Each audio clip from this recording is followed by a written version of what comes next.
The kid's mom is infertile and old. The kid must be disabled anyway. I ran into my ex-husband by chance, 4 years after our divorce. He was walking in front of the station, arm in arm, with a young woman. I never wanted to see him again, but it couldn't be helped.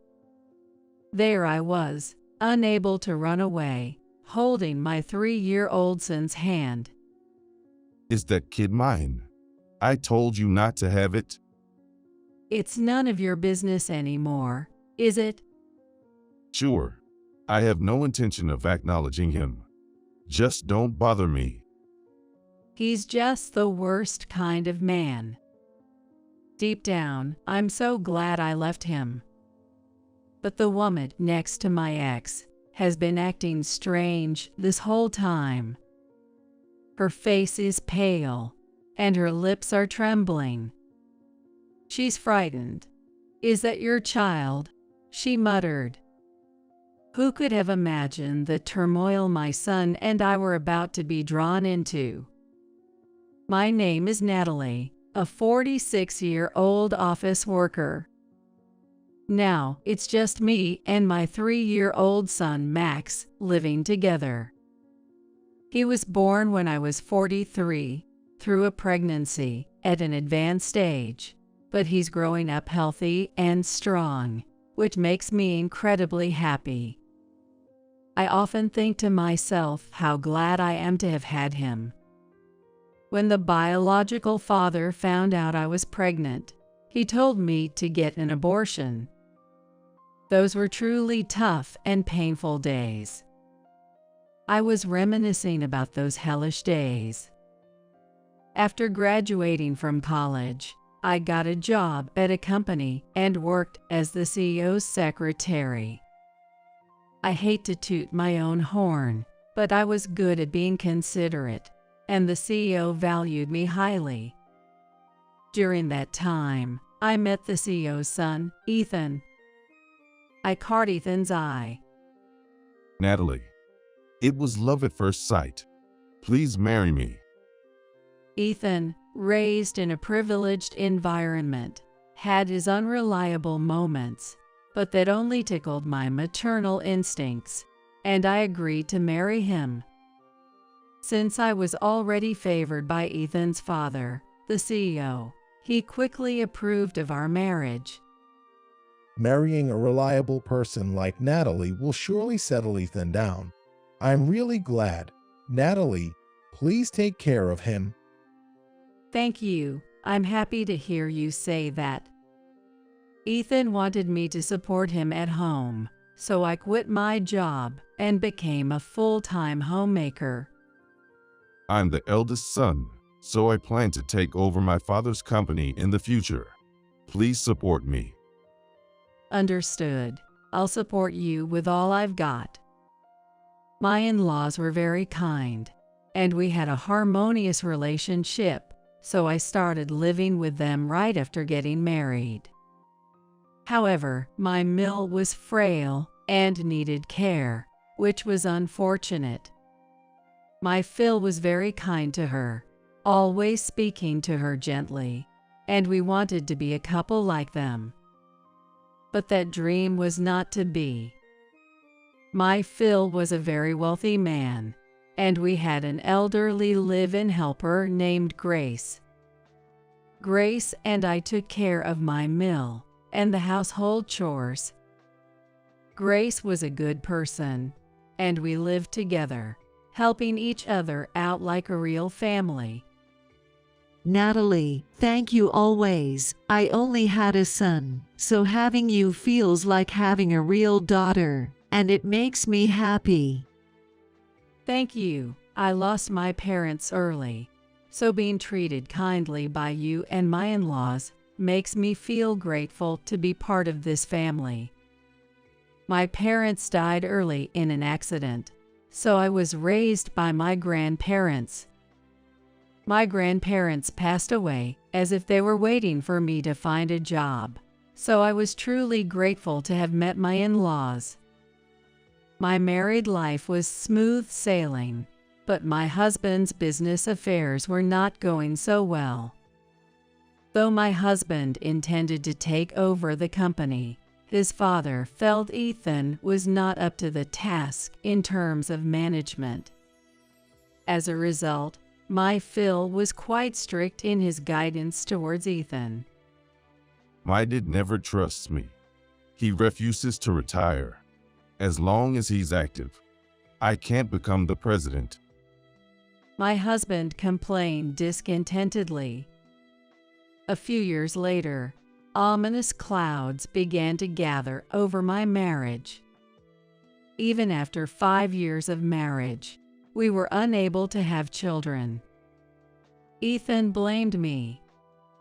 Why can't you have kids? All my friends had kids right after getting married.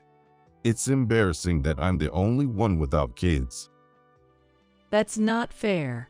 It's wrong to just decide it's my fault. There's no way the problem is with me. It has to be your fault. The conversation was futile. He baselessly decided that the infertility was my fault. While my husband was like this, my in-laws never pressured us about having children. I could tell they were considerate of me. They must have wanted to see their grandchildren too. Linda, I'm sorry we haven't been able to give you a grandchild yet. What are you talking about? It's not your fault, Natalie. That's right. Children are a blessing, and it's okay if we don't have them. We're just happy to have you with us, Natalie. My in-law said this, but I wanted children too, and I wanted to give them grandchildren, so I started considering infertility treatment. However, my husband was not very enthusiastic about it, but I insisted, and he accompanied me to the hospital for an examination. The results showed that I had a condition that made my fallopian tubes prone to blockage, making it difficult for me to conceive. See? I knew the problem was with you. I regret marrying you. It's like I drew the short straw. This is so frustrating. My husband blamed me as if he had been proven right, but it was also found that he had a condition that made it difficult to conceive. His sperm count was low, and their motility was poor. What? No way. However, the doctor said it wasn't entirely impossible, so we were advised to continue treatment. I wanted to continue the treatment, but my husband was against it.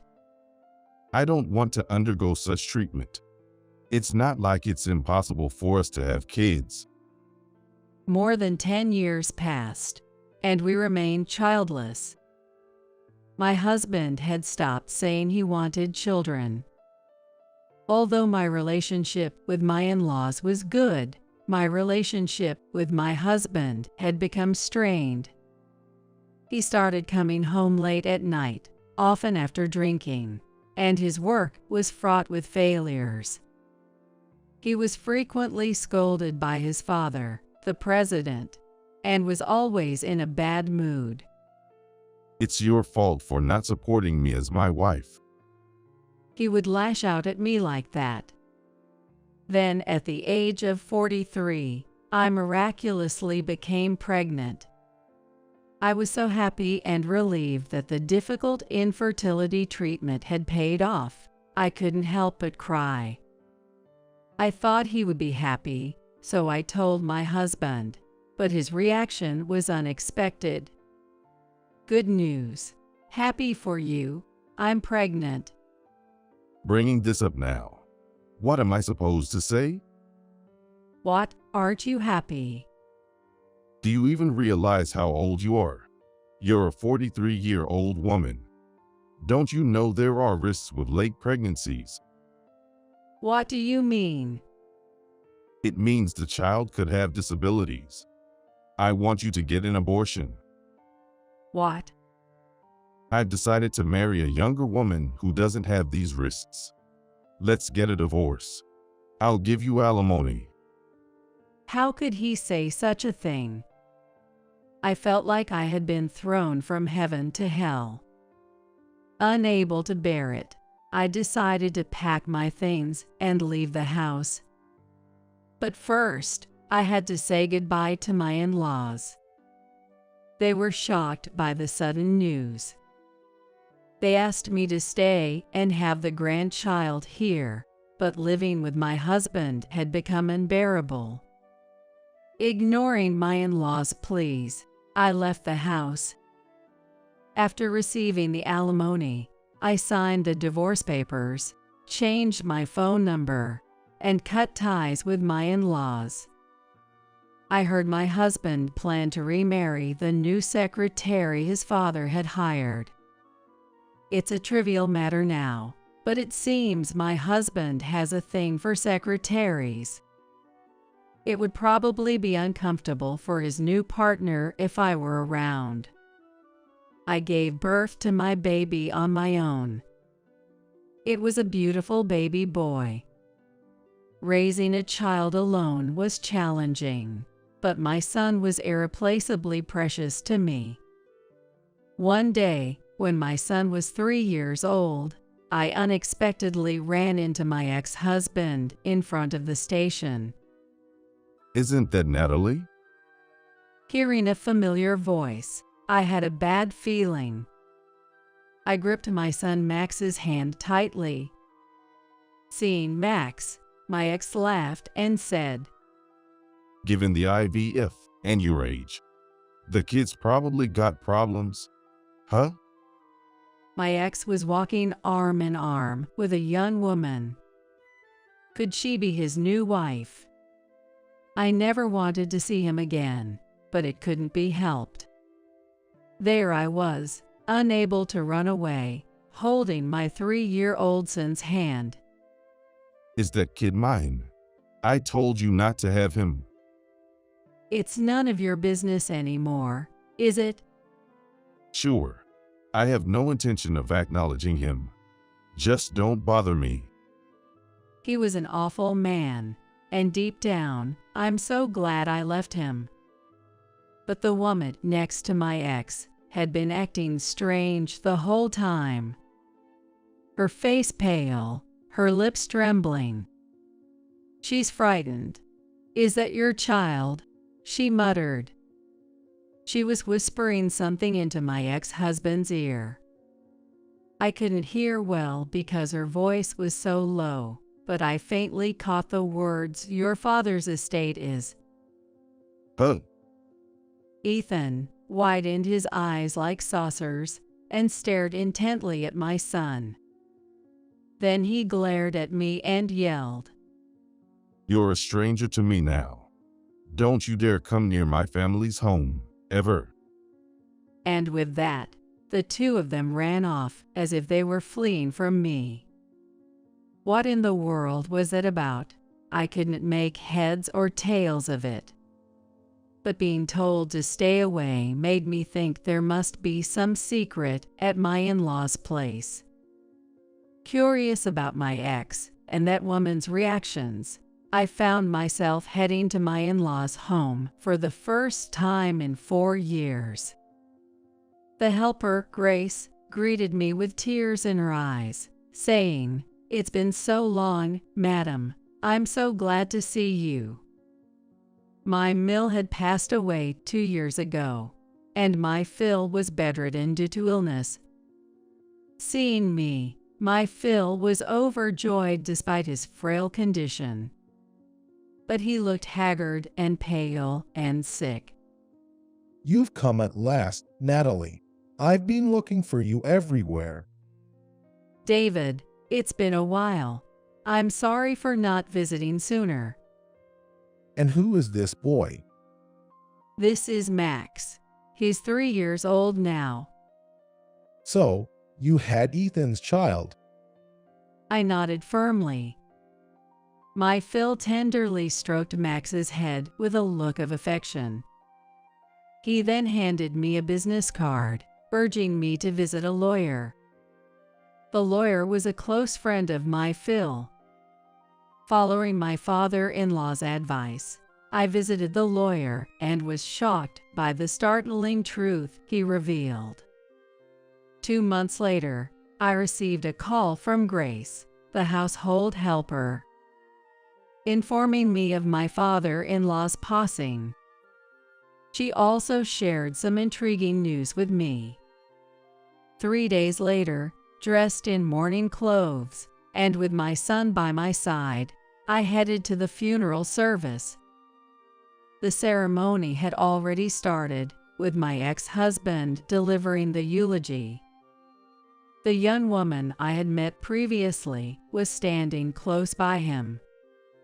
My father may have passed away, but I will be taking over the company and protecting it firmly, along with Molly, my father's secretary.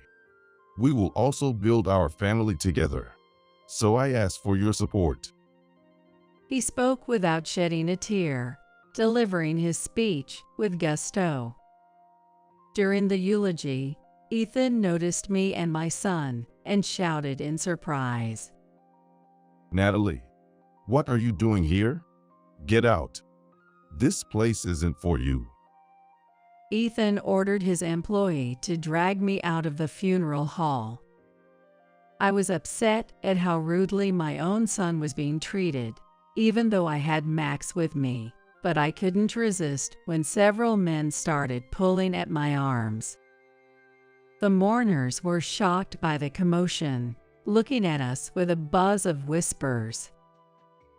Please, everyone, be quiet. The person who stopped the commotion. It was a lawyer who had been of service to MIL SIL for many years. There is a will that the late president asked to be announced at his funeral. Stop it. There's no need to say it.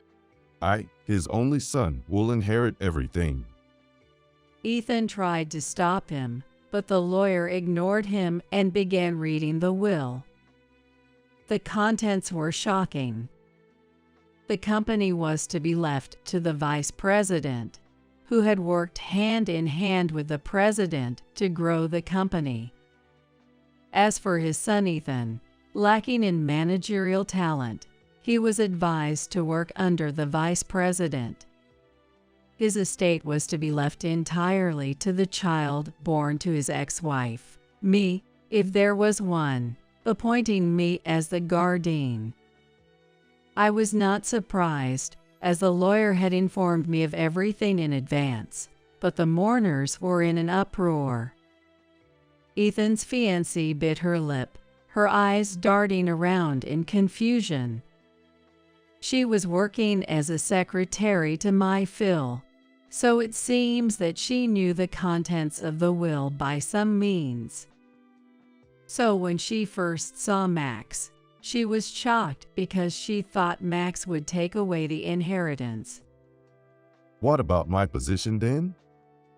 People going to jail don't have a position to worry about. What? What are you talking about? I know why your dad suddenly fell ill. Ethan looked at me, his face turning pale, glaring at me as if he saw a demon. In fact, I had heard from the helper, Grace. She saw Ethan and his fiancée Molly putting flowers in my father-in-law's food. Grace found it suspicious and secretly took photos with her cell phone. I got those photos from Grace, and after researching online, discovered that the flower is highly toxic. It's a common flower, but both its stem and root are poisonous, and even drinking water from a vase with this flower can be lethal. That's a lie. You made this up. There's photographic evidence and a witness, so there's no escaping it. Ethan, cornered, was desperately thinking of a way out. Then he began to shout. It's not my fault. It was Molly. She instigated everything. He tried to shift the blame onto his fiancée Molly. Molly panicked. You were the one who said we couldn't become the president until your father was gone and asked for my cooperation. You said you overheard Dad and the lawyer discussing leaving the estate to Natalie's son, which is why I felt I had no choice but to do what I did to Dad. It's your fault. How dare you blame me? You were the one who brought the poisonous flowers, not me. Both of them ended up confessing everything. They effectively admitted their guilt in front of all the mourners. Ethan, in a complete about-face, began apologizing to me. Natalie, I'm so sorry. Please, tell everyone this was all a lie. My life is over if the police get involved. I beg you. It's too late for that. I've already submitted the evidence to the police. They should be arriving any minute now. Leaving behind a wailing Molly and a stunned ex-husband, I left the scene. I heard the sound of a police car approaching. I didn't want Max to witness any more of his father's disgrace. Subsequently, my husband and Molly were taken away by the police. The crime of taking his father's life is serious, and he has no remorse, so it will take him many years to get out of the fence. With the inheritance left by my Phil, I bought a house in the suburbs where I now live with my son.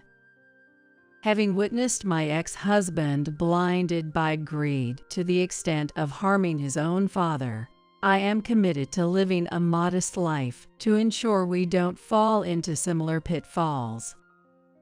I continue to work as before, pouring love into raising my son. Just seeing my son grow up healthy and happy fills me with contentment, a sentiment that defines my current state of happiness. So, there's no money left in this house, right? We don't need to deal with them anymore, do we? That's true. I guess we don't need our parents anymore. What? I mean, cutting ties with you, you know. Humoring a broke old lady doesn't benefit us at all. Right? She's been trying to mooch off us, and even without a penny to her name, she expects us to take care of her. Better to cut ties now. I understand your point.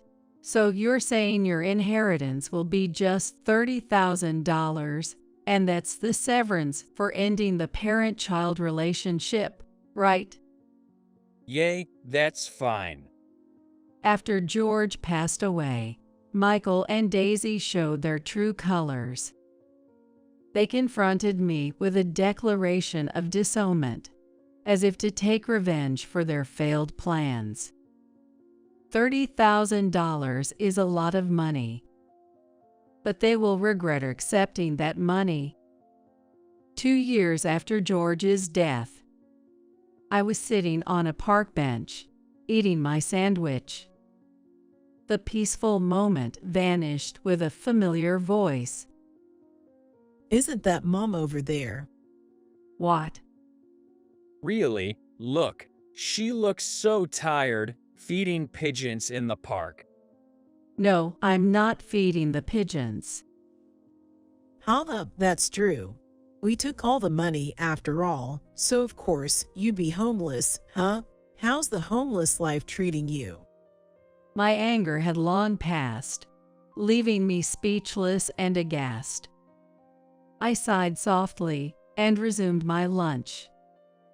Mom, why are you ignoring me? Oh right, we've cut ties, so I shouldn't call you Mom anymore. How about homeless hag then? That's a good one, homeless hag, haha. Michael and Daisy kept mocking me, taking advantage of my silence. After finishing my sandwich, it was time to reveal the truth to them. You've been going on about homeless this, homeless that, but who are you talking about? We're talking about you, homeless hag. I'm not homeless, dear. I live over there. What? I pointed to a building and explained the truth to Michael and Daisy. What? Shocked by the truth, it was too late for them to regret. I am Emily. I'm a 60-year-old housewife. My husband, George, is 67 and still working. George quit his job about 20 years ago to start an IT company. The company has grown successfully, especially in the last 10 years, as he ventured into new fields, leading to rapid growth. Now it's a significant enterprise. I don't quite understand all this data science and big data stuff that George talks about. Given his age, George has already retired as CEO, but he continues to work as the chairman. However, he seems to think it's about time to step down completely. We have one son, Michael. When George retired as CEO, Michael didn't take over the company. He isn't helping with George's company at all. Quite the contrary. I don't want to be seen as living off my father, so I'll do my best on my own. After graduating from college, Michael joined a company unrelated to IT and moved out. I was a bit disappointed when Michael didn't take over George's company because I had hoped he would. But as a proud parent, I felt a bit proud when I saw him choose not to rely on his powerful parents, and I couldn't help but smile when I heard his decision. I won't force you, so do what you want. George seemed to share my sentiments, offering a supportive nudge to Michael, despite looking a bit disappointed. Everything was fine until Michael got a job. After that, he rarely contacted us, only coming home about once a year. Lately, he just calls and doesn't visit at all. Well, I suppose that's not unusual for men. And as long as he's doing fine, that's what matters. Still, I can't help but wish he would reach out more. Then one day, Michael called. It's rare for you to call. I have something to report. I'll be coming home soon. What's the report? I'm getting married, so I want to introduce her to you. Really? That's wonderful. I was already happy to hear from Michael, but I was ecstatic to hear about his marriage, and I couldn't help but exclaim loudly. My sudden outburst made George, who was leisurely watching TV, jump and turn towards me. I returned his glance with a beaming smile. He looked puzzled, unaware of Michael's marriage news. Michael would bring his fiancée home in a month. Michael will be bringing his bride-to-be home soon. That's still 3 weeks away. 3 weeks will fly by. Since Michael's call, I've been reminding George almost daily that Michael will be home soon with his bride-to-be. George might be tired of hearing it, but I can't help repeating it. I just can't help being so excited about it. But this marriage announcement would soon bring me a sense of unease. A month later, Michael and his fiancée arrived. We're home. Welcome. Come in. George is waiting in the living room. Thank you. His fiancée, Daisy, looked young and cute like an idol, instead of having the sleek beauty of a model. Her nervousness, glancing around at the entrance, was endearing. As I led them to the living room where George was waiting, she kept looking around. Welcome. Have a seat.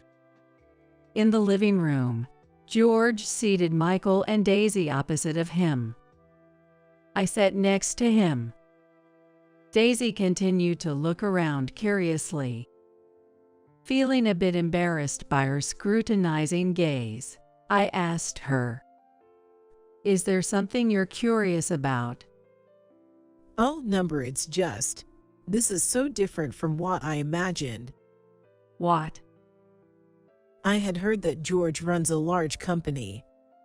Hey, don't say embarrassing things like that out of the blue.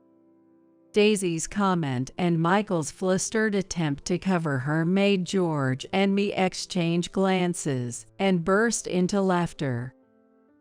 Was the house more ordinary than you expected? No, it's not that. Don't worry about it. We're not really into material things. So even though George runs a big company, our house is just average size. And we don't deck ourselves out in designer brands or have fancy meals every day. I see. I'm sorry for the odd comment out of the blue. I told you, there's no need to be nervous, right? You see, Dad isn't a very imposing person. It seems Michael laughed along too. And with Michael's laughter, it appeared that Daisy's nerves had eased, and the conversation flowed smoothly after that. Daisy looks young but is actually 27, and talking to her, you can tell she's really mature. I had been worried about Michael not marrying even after turning 30, but now that he's going to be happily married, I feel relieved. 3 months later, Michael got married. It's joyous in itself, but Michael's marriage brought an unexpected bonus. Hello, Mom. Everything okay over there? Yes, everything's fine. You and Dad are getting up there in age, so please take care of yourselves. It seems like that's all you talk about every time you call. Since getting married, Michael has started calling once a month. Daisy probably found out he hadn't been calling at all before and suggested he should call regularly. Michael, not used to calling us, seems unsure what to talk about, always asking about our health instead of discussing his work or marital life. While I wish he'd share more, I always listen with a smile, enjoying his concern. One day, a while after Michael got married, he and Daisy visited us at home. I prepared some homemade appetizers to welcome them with enthusiasm. However, Daisy seemed a bit displeased. "Daisy, is there something you can't eat?" No, it's not that. Thank you, I'll eat. Daisy responded with a smile, but I didn't miss the brief shadow that crossed her face when she saw the appetizers. And she hardly touched them. Maybe there was something she couldn't eat after all. I felt anxious, constantly checking Daisy's expressions, worrying I had made her uncomfortable. I became so fixated on her reaction that I spoke less, even as everyone else seemed to be enjoying the conversation. Eventually, it was time to see Michael and Daisy off. While George and Daisy talked at the door, Michael whispered to me, out of their earshot, Mom, homemade appetizers aren't really a thing anymore. "That's not true, is it? There's nothing old or new about homemade appetizers, right?" That mindset is outdated, Mom. The appetizers you made prioritize shelf life over appeal, right? Nowadays, it's all about using fancy ingredients for appetizers. Daisy must have been disappointed. Really? I guess I'm out of touch with what young people like these days. I'm sorry. While I believe there's nothing wrong with making appetizers, I was too concerned about Daisy's impression and ended up apologizing to Michael in a low voice. After the small appetizer incident, our monthly calls became less frequent, dropping to once every 2 or 3 months. I felt down, thinking I had upset Daisy with the appetizers. Seeing me like this, George comforted me gently.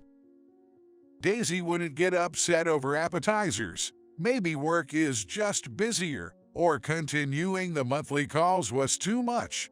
Going from no contact to once a month is a big jump, isn't it? Even if it's every 3 months, it's good that he calls at all.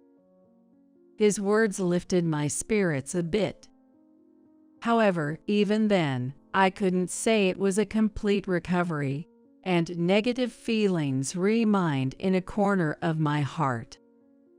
And it seemed that the negative emotions lingering in my heart had the power to attract bad things. 6 months later, George fell ill. This is it. I can't work anymore. Guess it's the right time to retire.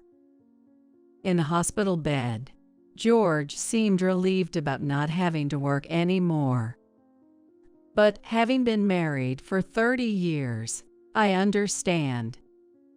He must be thinking he was frustrated about being forced into retirement by illness. He smiled to avoid worrying me, and that consideration pierced my heart. Of course, I had told Michael about his illness. What? Dead ill? I'll come to visit soon. Michael's response over the phone seemed indifferent. George's condition worsened after he collapsed. Still, Michael and Daisy never visited him in the hospital. Gradually, the once every 3-month calls ceased, and they never returned home after he fell ill. Time passed, and 3 years later, George passed away. So, did finally kick the bucket. Well, he was over 70 and had made his company successful, so he probably lived a content life, right? Even when I told Michael over the phone about George's passing, his reaction was indifferent. They showed up at the funeral but didn't help out, and as soon as the service was over, Michael and Daisy quickly left. Remembering them laughing as they got into their car, my sadness at George's absence turned into anger. However, this anger was fleeting, and soon I was overwhelmed with sadness again. There was so much to do, like paperwork and clearing up, but I couldn't get anything to progress as I wanted. About a month after George passed, I finally started to feel a bit better. It seems time does heal most wounds. But just as I was regaining my spirits, a new problem emerged. One morning, while doing laundry, the doorbell rang. Mom, open up. Looking at the intercom monitor, I saw Michael and Daisy standing there. Confused by their sudden visit, I headed to the front door. Dad's office was this way. Hold on. As I opened the door, without any greetings, Michael and Daisy hurriedly entered and made a beeline for George's office. Left at the entrance in a momentary lapse, I hurried after them. Where is it? It's probably in one of these drawers, I guess. The door to George's office was left open, and I could hear they were rummaging through the drawers. "What are you two doing?" They stopped opening drawers and turned to look at me. I had a hunch, but I was praying it wasn't true. It's about time to talk about the inheritance, right? So, we came to collect what's ours. He was the CEO and chairman of a big company, and it seems like he didn't spend much, so there must be plenty of money. Sadly, my prayers went unanswered. Michael and Daisy threw a few words at me and resumed rifling through the drawers. Seeing them act like thieves, I lost the will to stop them. Found it. Is this it? Oh, is it there? What's inside? Haha. Excitedly, they flipped through George's bank book. But their expressions darkened as they saw the balance. What's this? There's hardly any money in here. Damn. So, there wasn't much money after all. It was clear they had come looking for George's money. But I couldn't grasp what they were talking about, and my thoughts froze, leaving me standing there, dumbfounded. Mom, you have been living a comfortable life, but what a way to end it, ho. Michael's voice snapped me back to reality. As my consciousness cleared, I saw them smirking at me. Still not understanding the situation, I was ready to be ridiculed as I asked Michael, "What do you mean by a terrible end?" No need to play dumb, we know. George's company was taken over when he got sick, right? That means it was in the red and got absorbed by another company, right? What? What are you talking about? A guy holding a company that's almost bankrupt surely doesn't have any money. Still, we thought that being at the top of a big company, even if it was going downhill, there would be some money left. My plan is ruined. Yeah, what a disappointment. Wait, what are you talking about?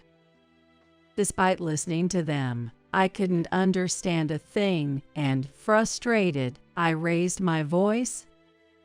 But they, still with their villainous grins, were unfazed by my outburst. I didn't join Dad's company because it seemed like a tough job with all that complex stuff. Why sweat it out at Dad's company when I could just wait and inherit his fortune, right? Exactly. It's smarter to just coast through an easy job, huh? Aw man, yet things didn't go as planned. I tried to stay on your good side at first, being all nice and making Michael call you. Even endured those awful homemade appetizers. You stopped all that once it was clear Dad wasn't a tough guy, right? And you just accepted it as downgrading from a sure-win life to a normal one when you heard Dad sold the company. I'd give up, but you'd expect at least $100,000 in savings, right?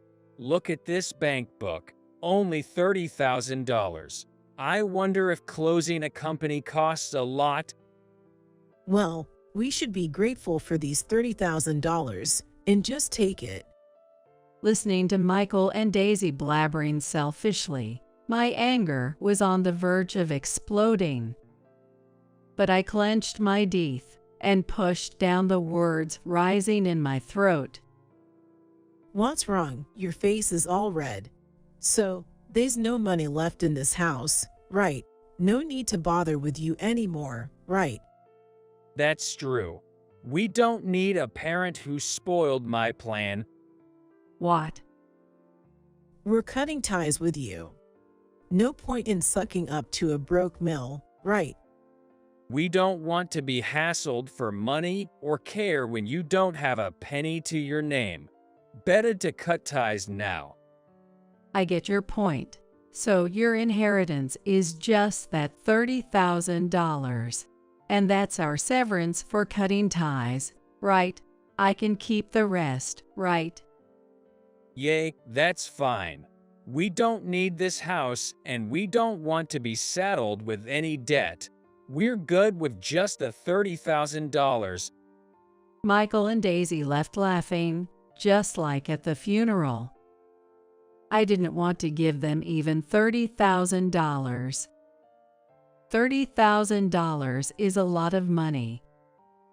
But later, they will regret receiving that $30,000. 2 years after George passed away, I was roaming around town on an errand. Moving around is tough when you're past your mid-60s. Exhausted, I decided to rest on a park bench. With a heave, I sat down and took out a sandwich I bought from the supermarket for a quick lunch. As I ate, pigeons gathered around. Watching the pigeons, I felt at peace.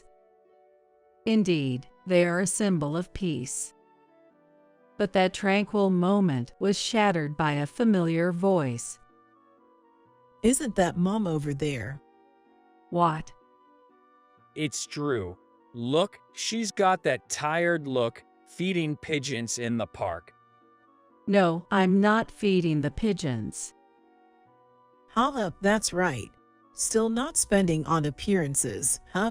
Oh, I guess you have no money left to spend. We took all the money, so naturally, you'd be homeless, right? How's homeless life treating you?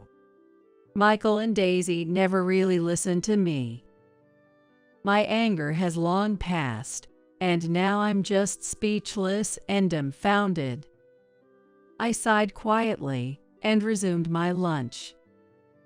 Mom, why are you ignoring me? Oh, right, we cut ties, so I shouldn't call you Mom anymore.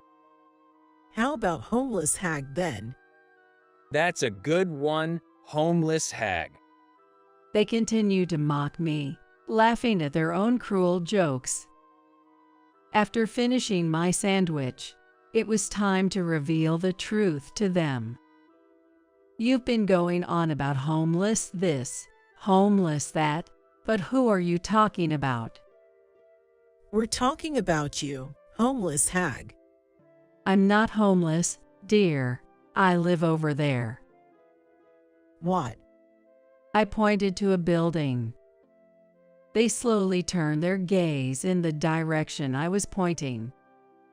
Though it appeared small and distant, it was a fine high-rise condo. I thought luxurious condos weren't my thing at first, but living there proved to be convenient. That condo has barrier-free units for the elderly, and I live in one. Plus, with care staff on site 24/7, I feel safe knowing help is always available. What? Stop bluffing. There's no way a homeless hag like you could afford to live there. Well, yes, that's the condo George left for me. What do you mean? He actually owned 5 condos.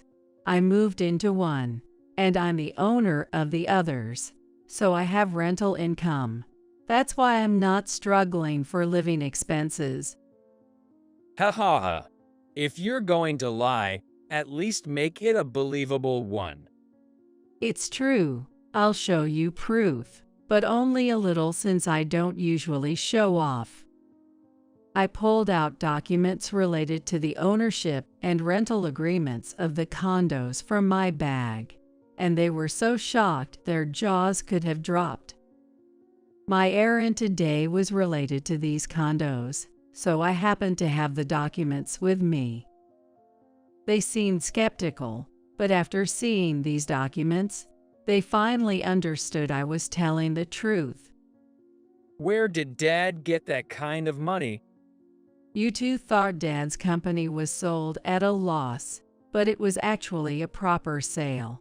He bought these condos as an investment with the money from selling the company. That's why there was only $30,000 in savings. I think he wanted to leave an inheritance in a form other than cash. Maybe he still wanted to do something business-like after suddenly retiring due to his illness. Realizing the truth about the condos but only receiving $30,000, they were in a daze. However, claiming to own 5 buildings might seem like a stretch, as Michael suggested. Building one condo costs millions. For 5, it would be hundreds of millions. It's unlikely to have that much money just from selling a company. And even big corporations can't easily build 5 condos. Actually, I own units in different buildings, not entire buildings. When I said 5 buildings, I meant that I own units in 5 different buildings, totaling 6 units. It was easier to say it that way. They seem to have misunderstood that I own entire condo buildings, but I can't be bothered to correct them, so I'll let it be. Moreover, it ended up sounding like I owned 5 whole buildings when I actually have units in 5 buildings, but owning 6 units is still significant. Each condo unit he bought costs over $500,000. So with 6 units, that's over $3 million. He invested most of the money from selling his company into these condos. He must have had a lot of fun making one last big purchase with the money he worked his whole life to earn. Now that you have so many, shouldn't you share one with us? Yeah, managing all that must be tough for you alone. We can help. When they learned I was an owner of multiple condo units, they became cautious in their words, their speech awkward. Their attitudes flipped entirely. Of course, I can't trust such people. No need for concern from someone I've cut ties with. What? Wait, even if we've cut ties, we're still family. That means when you're gone, the condos automatically come to me, right? Yeah, right. No need to apologize to this old lady here. They began to smirk again like villains. But I have no intention of handing over George's precious legacy to such unkind people. Unfortunately, you won't be getting anything. Planning to write in your will not to pass on anything to me, that's useless. I know my rights as a child can't be easily nullified. Yes, that's why I plan to dispose of the assets eventually. What? I intend to transfer the condos to George's acquaintances. What? I live in one of the 6 condo units, but the rest are inhabited by George's friends. They are all married and running their own businesses, so I don't expect them to move until I pass on. Thus, I don't worry about vacancies. The people living in my condo units have supported me and were helped by George during his lifetime, so when my time comes to join him, I plan to transfer the condos to them. I think it's much better than leaving them to Michael and Daisy. Also, I'm thinking of donating the money gradually accumulating from the condo rents to his cherished company.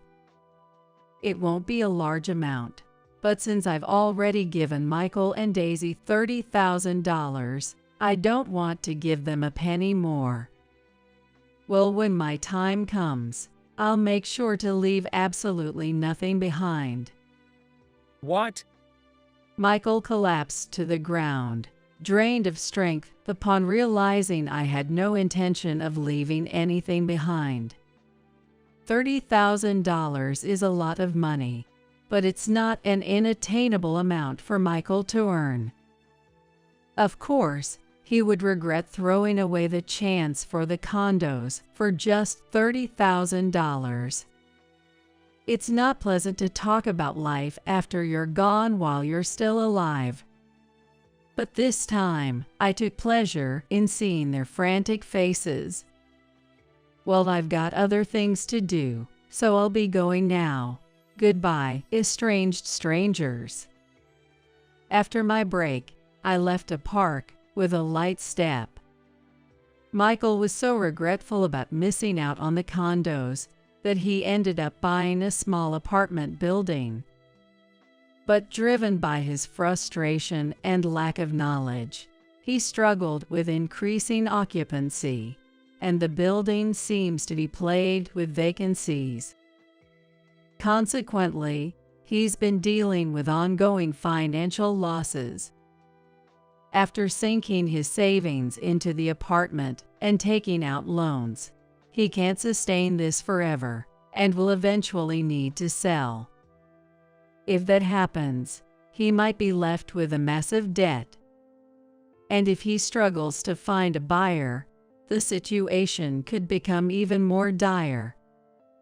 If no buyer is found, he might have to demolish the building and sell just the land, which would be a terrifying thought with demolition costs added to the debt. I live comfortably in a senior-friendly condo. The residents of my condo, who were helped by George, also look after me. While living alone as an elderly person can be lonely, that's not the case for me. The weather looks nice today, so I might go for another walk in the park. It happened at my granddaughter's graduation party. On that day, my daughter, Emily, and I were busy preparing for the party. In the living room, my husband, Steve, our granddaughter, Melissa, and my daughter-in-law, Jennifer, were relaxing. Oh, it seems lively here. From the faint conversation between Melissa and Jennifer in the living room, I realized that she made a cake for us. Even though Jennifer was young, she was very thoughtful and kind to her niece, Melissa, whom she met only occasionally. For this graduation party, she even offered to cook herself. I was really happy about Jennifer's kindness. The next moment, however, What? my husband, without a word, grabbed the plate with the homemade cake and threw it into the kitchen trash can. Jennifer was so surprised that she froze on the spot.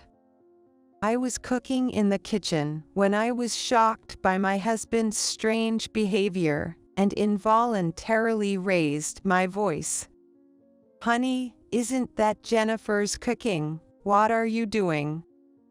I thought all three of them were getting along well, waiting together, but what's going on with this situation? Confused, I was then approached by Melissa with tears in her eyes. It seems Melissa was also shocked by the sudden disposal of the cake. Poor thing. Just as I thought to say something to Melissa, it happened. "Grandpa, thank you." Melissa gently hugged my husband and began to sob quietly. I am Karen Murphy, 60 years old. I live quietly with my husband Steve, 3 years older than me, and I work part-time at the local supermarket. We have 2 children. The first is our daughter Emily, who will soon be 37 years old. Emily married her college sweetheart and now lives in the neighboring town.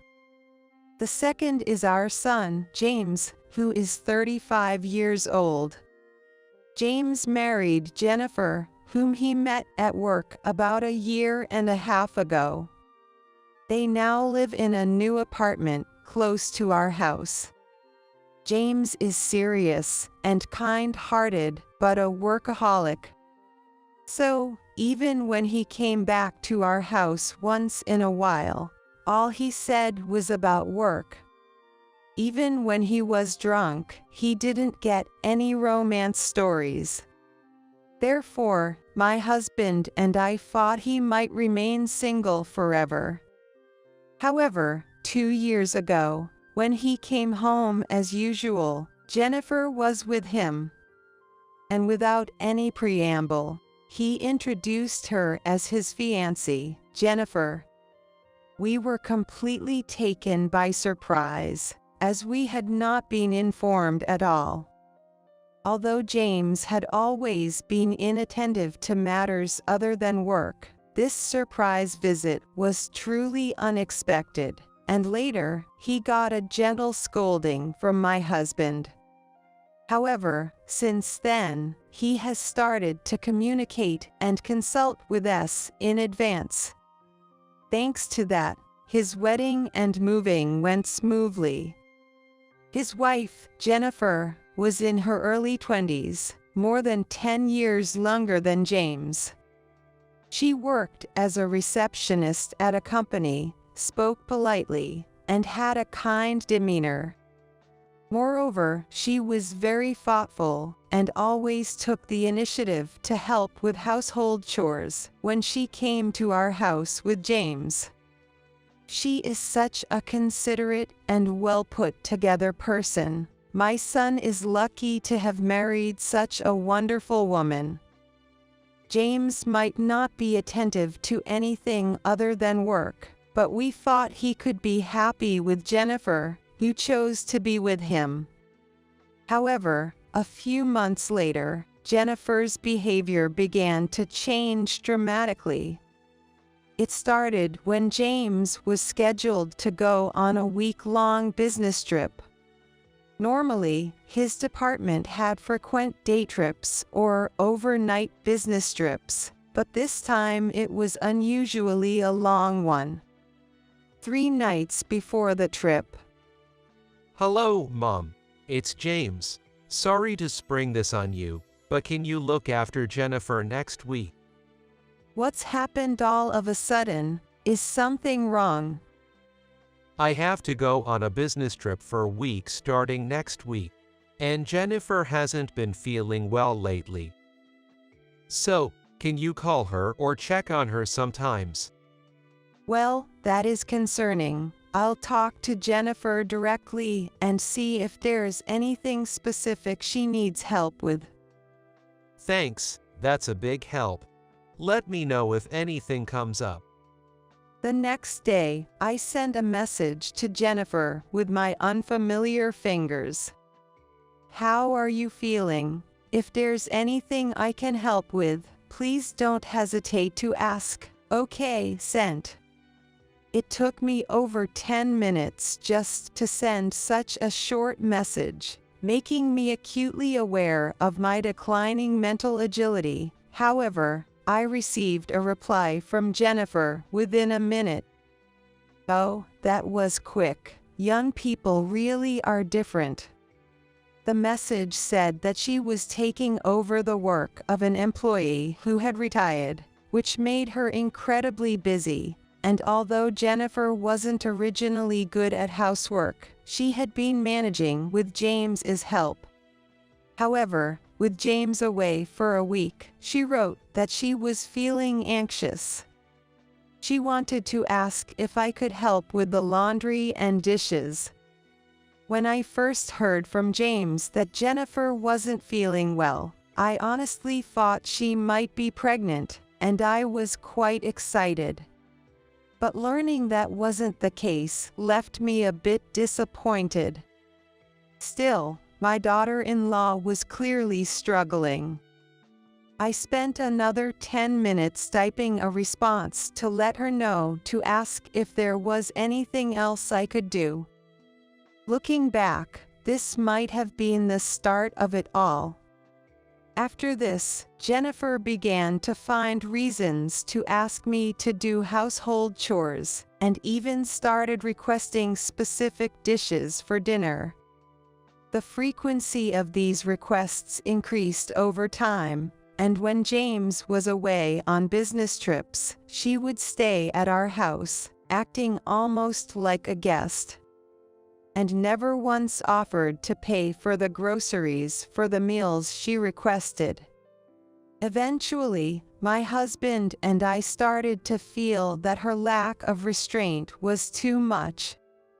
Still, we continued to comply with Jennifer's requests, perhaps because she was a young bride and always excessively grateful for the help with housework and meals, making it hard for us to refuse her. Doing household chores and cooking can be tough when you're tired from work. And besides, she always takes photos of the food with her smartphone, which makes me think my presentation has improved. I guess I have Jennifer to thank for that. This is how I justified it to myself. Although Jennifer wasn't pregnant, we had our granddaughter Melissa, born to our daughter Emily and her husband. Being our first grandchild, Melissa was exceptionally kind and adorable. Of course, my husband was always so doting that Melissa is the apple of his eye. No, Grandpa, Melissa is already in elementary school. You can't do that, or you'll hurt your eyes. But I love you, Grandpa and Grandma. Melissa would say, endearingly indulging her grandpa's jokes. Perhaps sensing our feelings, Emily made a point of bringing Melissa to our house almost every weekend when they had no plans. My husband and I always looked forward to seeing Melissa. However, about 8 months ago, their weekend visits started to decrease significantly. At first, I thought it was just a matter of timing, but the positive responses never came. Is this separation from parents? No, because she's a grandchild. Maybe it's separation from grandparents. Maybe Melissa is just at a challenging age now. I felt an indescribable loneliness, but I accepted it as something inevitable. After all, it's not like we can't meet. We're not disliked, so that's fine. Truth be told, Melissa's behavior when she visited our home hadn't changed at all. In fact, she had become even more affectionate and proactive in helping with household chores. So, the decrease in her visits probably meant she was just going through a difficult age. Thus, our only joys became the once-a-month visits and phone calls with her. Over the phone, Melissa's voice was always cheerful, and she happily shared stories from school. But at the end of each call, when I'd say she could visit any time, she would always hedge her words. Each time, I felt a deeper sadness and loneliness than I had attributed to her just being at a difficult age. In June, a day was set for Melissa to visit our home. I took this opportunity to share with my daughter Emily a plan my husband and I had discussed. We were thinking of having Melissa's graduation party here. What do you think? Wow, thank you. Melissa would be thrilled. That's great. Shall we discuss the menu for the day? Should we go with the usual menu? And can we invite James and Jennifer, too? James as well. Well, yes, celebrating together would make Melissa happier. Please go ahead, and the usual menu will be fine. The party details were smoothly arranged, leaving only the confirmation of James and Jennifer's attendance. 2 days later, while having dinner with James and his wife at our house, I mentioned the graduation party to them. Melissa has reached that age already, huh?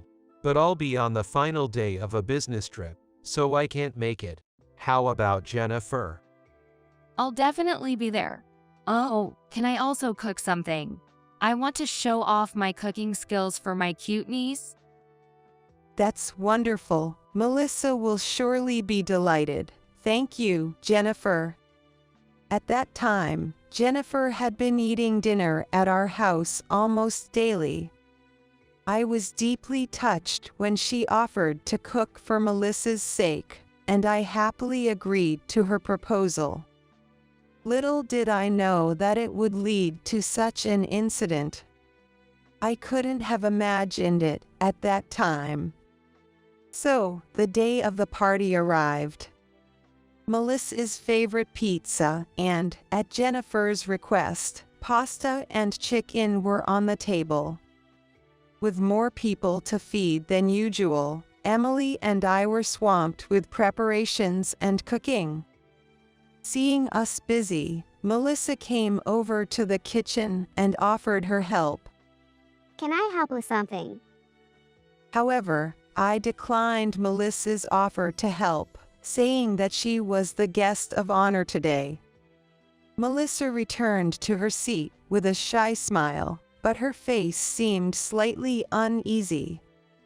At that moment, I was too preoccupied to delve into the reason for her expression. Melissa shouldn't have to worry about anything more today. I need to finish up quickly. I was focused solely on getting the preparations done as quickly as possible. Back in the living room, Melissa seemed restless and uneasy. My husband, Steve, thought that maybe calling it a party had made her nervous.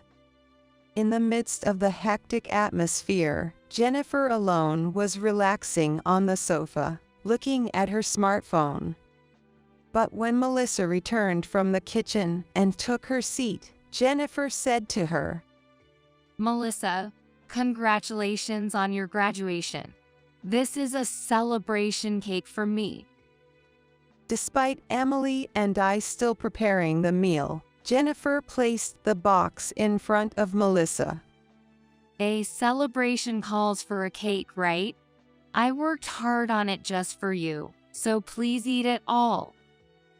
As she opened the box, she urged Melissa to eat it right away. Well, but shouldn't we wait until everyone is together? Melissa replied in a shaky voice, visibly unsettled. However, Jennifer insisted, handing her a fork somewhat forcefully. The truth is, I'm not good at cooking, so I only made enough cake for you, Melissa. I'd be embarrassed if everyone saw it, so please eat it now. Please. Jennifer pleaded with a smile. Well, maybe just a little then. Just as Melissa was about to take a bite with her fork. Come on, you won't get the real taste from just the itch. Jennifer said cheerfully, and then cut a piece from the middle of the cake, which was richer with cream. The middle part is creamier and tastier. Here, try this. As Jennifer pulled the plate closer to Melissa, my husband suddenly grabbed the plate with the cake and, without a word, threw it into the kitchen trash can. What? Jennifer was so surprised that she froze on the spot.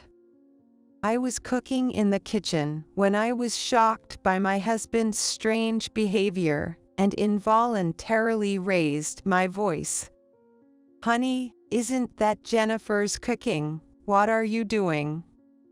From the living room, I could barely hear the conversation and only knew that Jennifer was pushing her homemade cake on Melissa.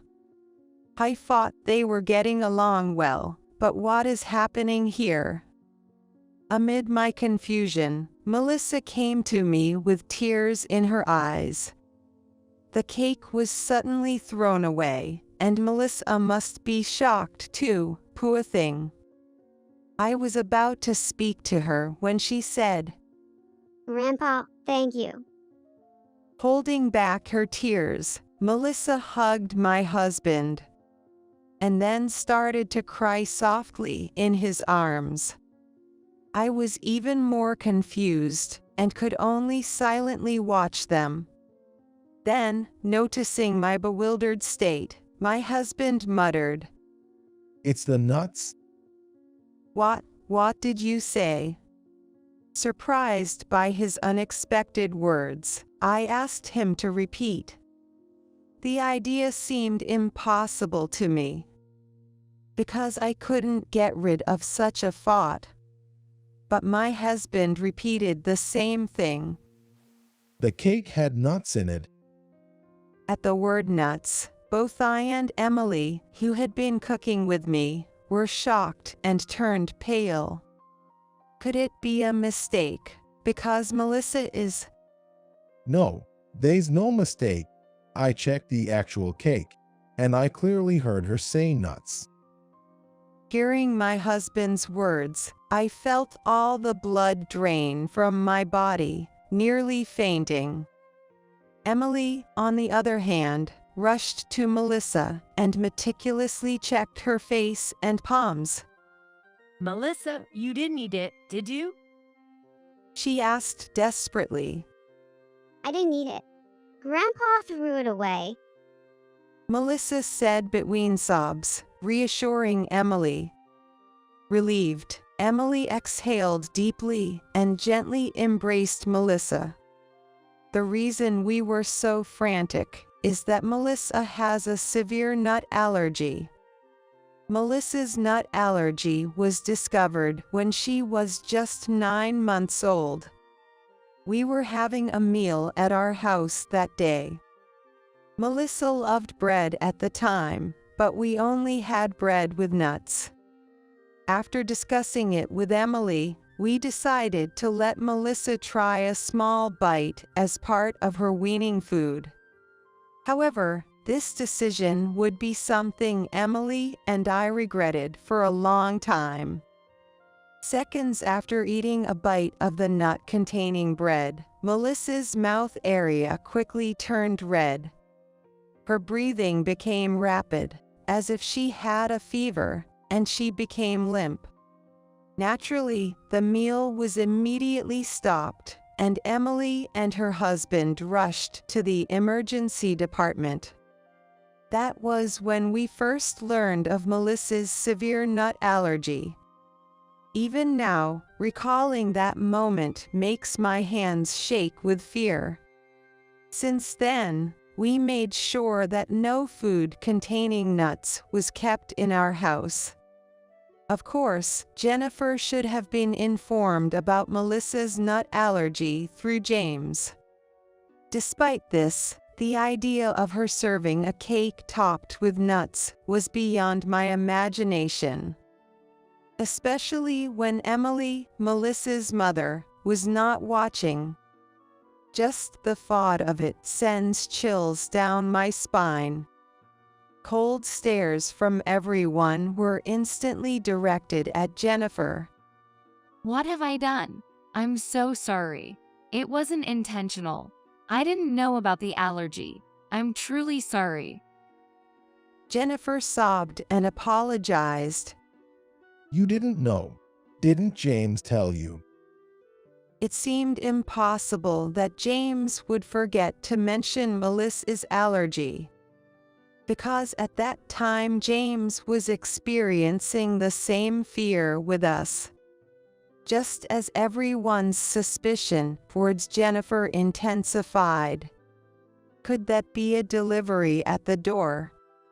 The tense atmosphere was pierced by the sound of the doorbell. I'll get it. My husband said, quickly heading towards the entrance. From the door, I could faintly hear the voices of 2 men arguing. Is there some trouble? I wondered, and in the next moment, Melissa, are you okay? James, with a look of panic, rushed into the kitchen. Uncle James. Everyone was surprised by James's sudden appearance, as he had said he couldn't attend to his business trip, but Jennifer reacted differently. James, why? You said you weren't coming today. I rushed to finish my work so I could make it to the party. But more importantly, is it true that Melissa's food had nuts in it? What exactly happened here? James was clearly bewildered by the unusual situation at the party. To calm him down, my husband quietly explained what had happened. So, It seems Jennifer didn't know about Melissa's nut allergy and offered her the cake. And kind-hearted Melissa couldn't refuse and was about to take a bite, so I hastily threw the cake away. You're saying Jennifer didn't know? Did she really say that? Yes, she said she hadn't heard anything from you. That's impossible. I made a point of noting it in our shared memo, emphasizing that she has a nut allergy. Jennifer couldn't have been unaware.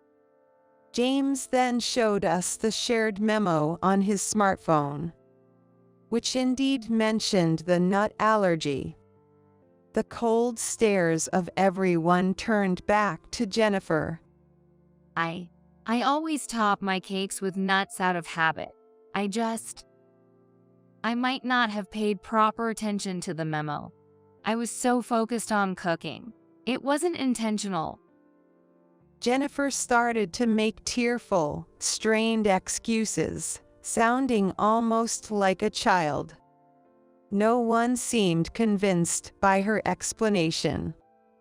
However, my husband, James, and I didn't blame her further. Although it wasn't a mistake that could be easily forgiven, fortunately, Melissa hadn't eaten the nuts. We felt it was enough if Jennifer would be more careful in the future. However, only Emily didn't think so. I can tell everything now, right? Emily said, and Melissa nodded firmly, albeit with a hint of confusion. The exchange left us puzzled. What's going to happen this time? An incomprehensible uneasiness was weighing on the air. Jennifer, it's not just about the allergy, is it? You've been doing terrible things to Melissa behind our backs, haven't you? What are you talking about? You've answered Melissa's calls multiple times when you were here, haven't you? And each time you told her not to come here, or you threw away the letter she sent, right? Stop it. That's absurd. I apologize for the nut incident, but don't make me out to be the villain. Steve, Karen, I didn't do any of that. It's the truth. Jennifer retorted, her demeanor becoming defensive. Then she began to cry and yell at Emily, saying that she was jealous of Melissa because she was more adored than herself. But Emily remained calm. Her composure soon explained by her next action. It's useless to flatter now. I have recorded your conversations with Melissa. Emily played an audio clip from her smartphone. Melissa's distressed voice came through amidst faint static. Can you put Grandpa or Grandma on the phone? Her voice was fearful, on the verge of tears. Then Jennifer's voice, authoritative and smug, filled the room. I've told you many times, stop calling. Like I said before, they really don't want to look after you, you know? Do you understand? So, stop calling and coming over here, all right? The recording ended with a harsh click, leaving everyone in stunned silence. Melissa, perhaps recalling the incident, pressed her face into Emily's back, her shoulders trembling slightly. Emily embraced her tightly. I kept quiet because Melissa didn't want to upset her grandma and grandpa, but I can't stay silent after all this. Her glare at Jennifer was piercing as she spoke firmly. Jennifer, in contrast, was trembling, unable to form words, completely overwhelmed by the situation. In the silent tension of the room, the ticking of the clock was the only sound, distinctly audible. The long silence was finally broken by James. First off, I'll talk with Jennifer alone. Sis, I'll definitely call you tonight, so can you leave this with me for now? James, okay, call me, no excuses. Yay, Melissa, sorry for the tough time, Dad and Mom. I'll contact you later. Jennifer, we're leaving. Well, okay. Jennifer seemed somewhat relieved at that moment. She must have thought that James had helped her. I had assumed James was protecting Jennifer. But that turned out to be a misunderstanding. Because shortly after, James divorced Jennifer. My husband and I heard the reasons for the divorce directly from James. And we were astounded by the childish and selfish nature of the revelations. I thought Mom wanted Jennifer to come over for meals every day, and I was under the impression that Mom insisted on doing the apartment's chores and cleaning because you wanted to. What? That's not true at all. It was Jennifer who asked for those things. I was shocked by James's statement, because none of it was true.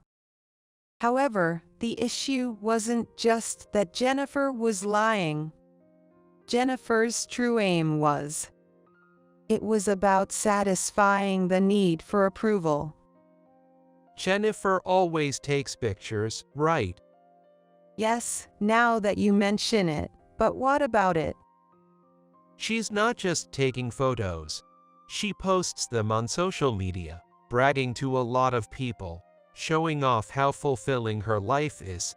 Here's her social media profile. On Jennifer's social media, there were numerous posts of cute nails, brand bags, and stylish cafes. I noticed some familiar photos among them. Wait, this picture. It was a post of a dinner, claiming it was a menu she learned from her mother-in-law. However, I never taught her that recipe. In fact, Jennifer would only tell me, "Please make this next time." Being envied by others is what matters most to Jennifer. Eventually, it led to her needing to feel superior all the time. James explained it to me.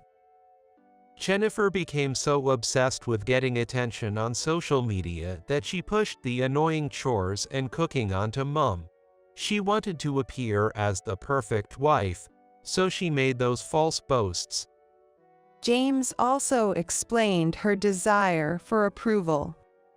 Still, it was a little difficult for me to understand at the age of 60. So, Jennifer did such awful things just to show off a loved and fulfilled personal life. Yeah, something like that. It would have been better if she was just satisfied with showing off in photos. Jennifer increasingly wanted to be the sole focus of Dad and Mom's attention, but for that, Melissa was in the way. In the way. When Melissa comes over, there's no overnight stay or dinner for Jennifer. Even though they do anything if she asks, that's not the case when Melissa visits. Jennifer hated that. My husband and I were appalled by James's story.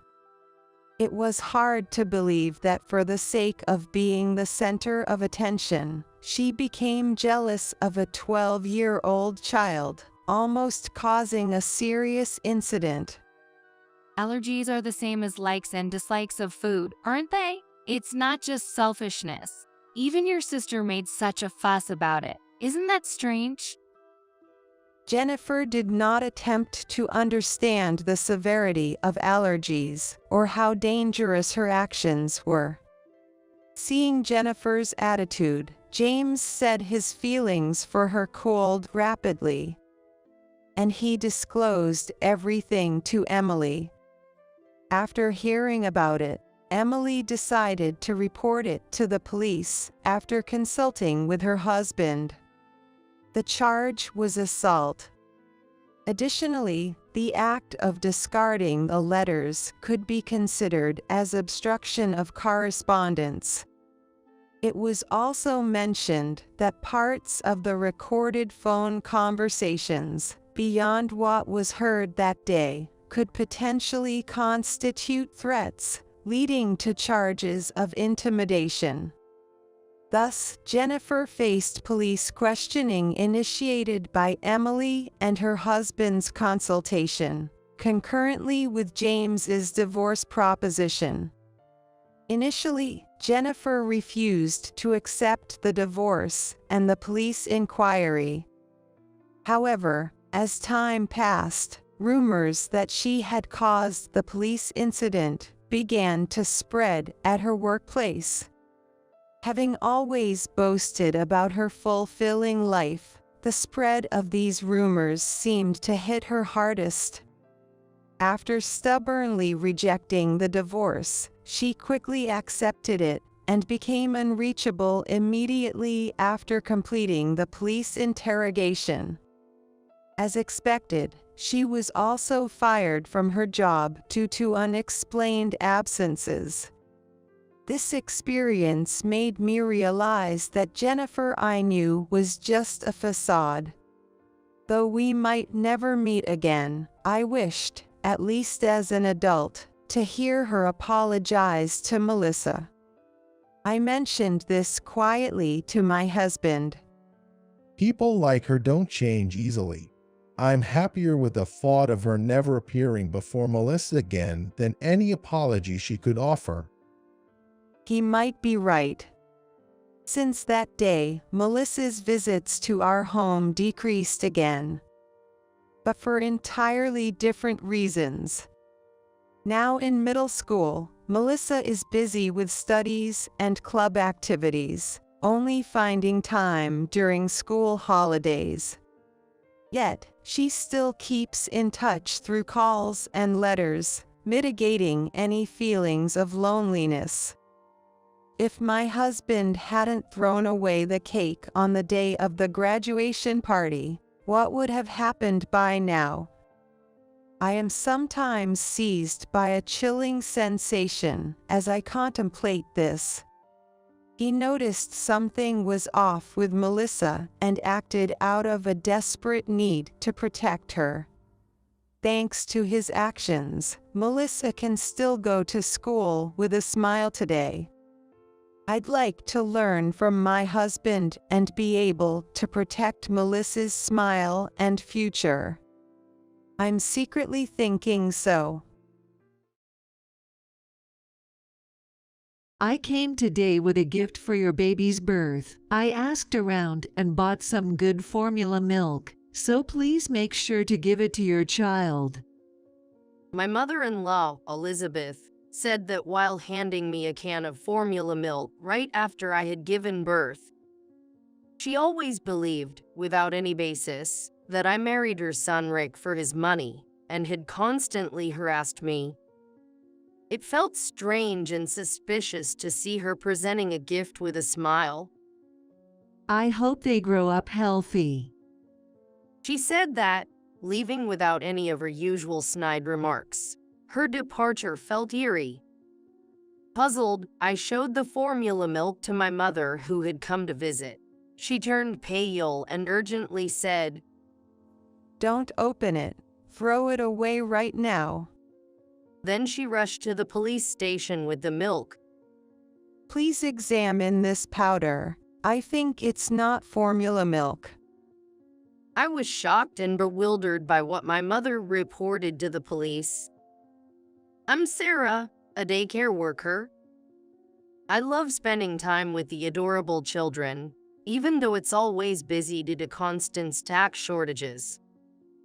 That's when I met Rick. He's a police officer. He visited the daycare where I work to teach the kids about road safety. Every year, it seems that the police collaborate with daycare centers to teach preschoolers about traffic rules before they start elementary school, and it's usually the responsibility of new officers. Rick, young and full of justice, was popular among the daycare staff, and I found him wonderful too. Our relationship started when he gave me his contact information, and I responded. We fell in love, started dating, and got married within a year. Rick, diligent at work and helpful at home, made our married life blissful. However, I faced one major problem: my relationship with Elizabeth. Elizabeth. She seemed convinced I married Rick, a public servant, for his status, and had a low opinion of me. I realized this during my second visit to their home. We were discussing wedding plans at their place. I went to help Elizabeth in the kitchen, where she shockingly said, "Even someone as uneducated as you can have an easy life by flattering a public servant." "Excuse me, what do you mean?" "Well, being a daycare worker isn't exactly a smart person's job, is it? The pay isn't great, and you must have been worried about your future. But marrying a police officer like Rick means you're set for life." I was stunned by her words. I tried to explain that I didn't marry Rick for his money. I married him for who he is. But Elizabeth never listened.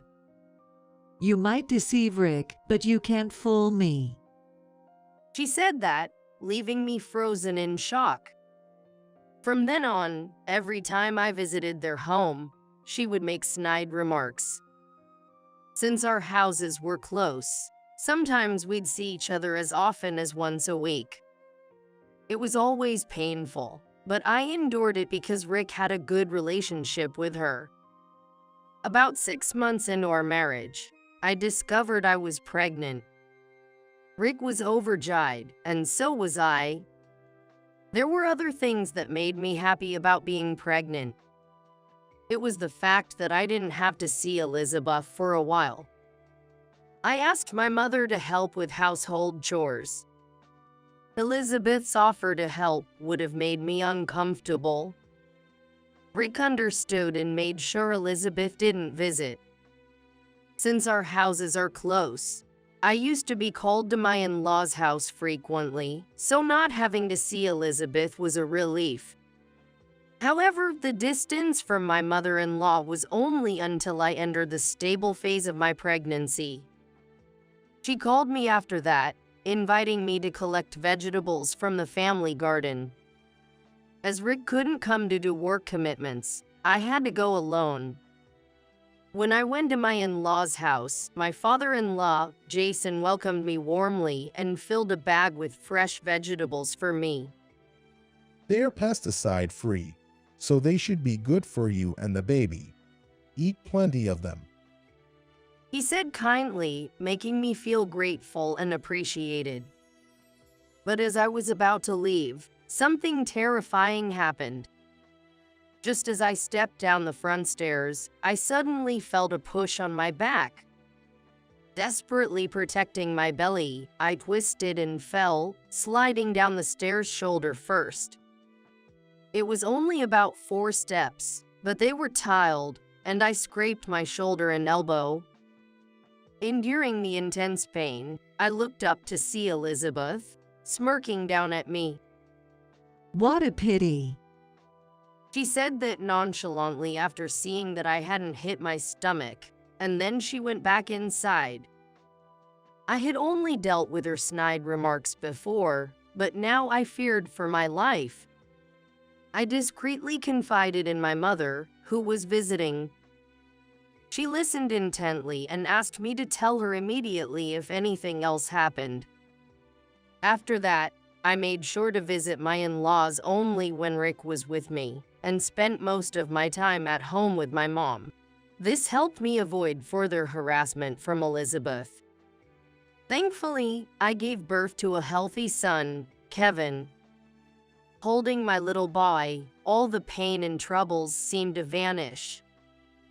After returning home, my mom helped take care of the baby, replacing Rick, who was busy with work. I was slowly getting the hang of this new parenting role. Then, unexpectedly, Elizabeth showed up one day. "I came to give a present for the baby's birth. I asked around and bought some good formula milk. Please make sure to give it to your child." "Thank you." She was constantly smiling. However, that actually made me feel uneasy, as it was a stark contrast to her usual glaring. "I hope he grows up healthy," she said before leaving. As I was pondering over her uncharacteristic behavior, my mom approached, holding Kevin. What did she want? She brought some formula milk she heard was good from the neighbors. I replied my mom, pulling out the formula can from the plastic bag. Instantly, my mom backed away with a shocked expression. Don't bring that near me. "What's wrong?" Sarah, you mustn't open that can. she warned, then quickly put Kevin in his crib and snatched the bag from me. We need to go to the police right now and tell Rick. "Why?" Surprised, I followed her, carrying Kevin. We rushed to the police station where Rick worked. Rick, this formula is dangerous. Please check it immediately. Lisa, what's wrong? Sarah received it. I think it's lime. "Lime?" I gasped, staring into the bag. Rick's face turned serious as he took the can. He then discussed it with his supervisor and they agreed to analyze its contents. A few days later, we learned the shocking truth. The can didn't contain formula milk. It was agricultural lime used in farming. Rick and my mom looked somber back at our house. This lime was once used for marking lines in schools, but it was discontinued after causing blindness in some cases. Blindness, you mean? Just opening the can could have been dangerous for both you and the baby. I shivered, imagining the worst. If I hadn't known and had opened it, Kevin might have been in grave danger. Anger boiled inside me against Elizabeth, who had stooped to harming even Kevin. I couldn't let her actions slide any longer. I decided to expose her misdeeds and seek justice. A few days after receiving the formula milk, Jason called to inform me that the police had shown up at their house. To explain the chaos unfolding to the confused Jason, I headed to my in-laws' house with my mother, holding Kevin. Upon arrival, we saw Elizabeth being restrained by the police, struggling and yelling. I haven't done anything. Don't make up stories. I won't go with the police. Let me go. Sarah, they're saying something about Elizabeth harming you. They're saying they're taking her to the police station. Jason said that, looking bewildered as he alternated his gaze between his wife's commotion and us. Jason, what the police are saying is true. We were almost killed by her. What? What do you mean? I haven't done anything. Don't believe what that woman says. Elizabeth screamed. However, Jason looked at her sternly. If the police are involved, there must be a reason. Sarah, can you tell me what happened? I explained everything to Jason, who had regained some composure. I think she intentionally put lime in the milk. You're into gardening, right? You must have bought lime in bulk. Indeed. I bought lime for the garden. I was planning to spread it soon, but noticed it was less than I remembered. Could she have lied that it was formula milk and given it to Sarah? Elizabeth turned pale under Jason's sharp gaze. No, I wouldn't do such a thing. Then you won't mind if the police check for fingerprints on the can, right? If they find someone else's fingerprints, that person is likely the culprit. What do you mean? She started sweating and looked away, nervous. You better confess now. If you keep making a fuss, it might turn into obstruction of justice. I said that firmly as she glared at me. Yes, I put the lime in. It was just a little prank. A little prank. You gave something that can cause blindness in adults, lying it was formula milk. That's way over the line. You should have realized immediately it wasn't formula milk. I never thought you'd actually feed it to him. If you can't tell the difference, maybe you're unfit to be a mother. She laughed mockingly. I was furious. Enough. It's one thing to harass me. But what if something happened to Kevin? If you disliked me that much, you should have opposed the marriage from the start. I did oppose it. A daycare worker with no education or income. Rick's just being used, but Rick insisted on marrying you. He wouldn't listen. I had to protect Rick because he's being deceived, she shouted, spitting with rage. She had been harassing me to break up our marriage, but it wasn't working. She seemed to panic, thinking that once we had a child, we definitely wouldn't divorce. So, she thought threatening harm to Kevin might make me initiate a divorce. But that doesn't give you the right to do anything you want. This is a serious crime. A crime? Don't be so dramatic. It was just a prank. It's more than just a prank. Rick's voice came from behind. He had come home after hearing about the commotion. As soon as she saw Rick, Elizabeth reached out to him desperately. Rick, help me, please. This woman is trying to get me arrested. It's all a misunderstanding. Convince the police. You know them, right? I'm sorry, but it wasn't Sarah who pressed charges. It was me. Why would you do that? I feared for the lives of Sarah and our child. Rick said that as he looked at her sadly. When you gave Sarah the lime, she and her mother came to the police station where I was. I've heard all about the harassment. That was just being a bit strict. No more lies. I've heard about the lime. If Sarah had opened it while holding Kevin, the dust could have caused serious harm. I honestly didn't know it was that dangerous. I thought it was harmless since it's used in gardens. Not knowing isn't an excuse. There was no harm done, but you had malicious intent. That could be attempted murder. Attempted murder? She gasped, covering her mouth. You've done enough. Reflect on your actions and pay for them. Wait, I did it for you. Please, let's pretend this never happened. We're family. Overlook this much. She clung to Rick with tears in her eyes. But he shook his head slowly. If I forgive you now, you won't learn. When I told you about marrying Sarah, you judged her without even meeting her and wouldn't listen. To make her reconsider her actions, Rick quietly explained why he had to press charges. But Elizabeth didn't seem convinced, apologizing while crying and clinging to Rick's feet. Why are you so cold?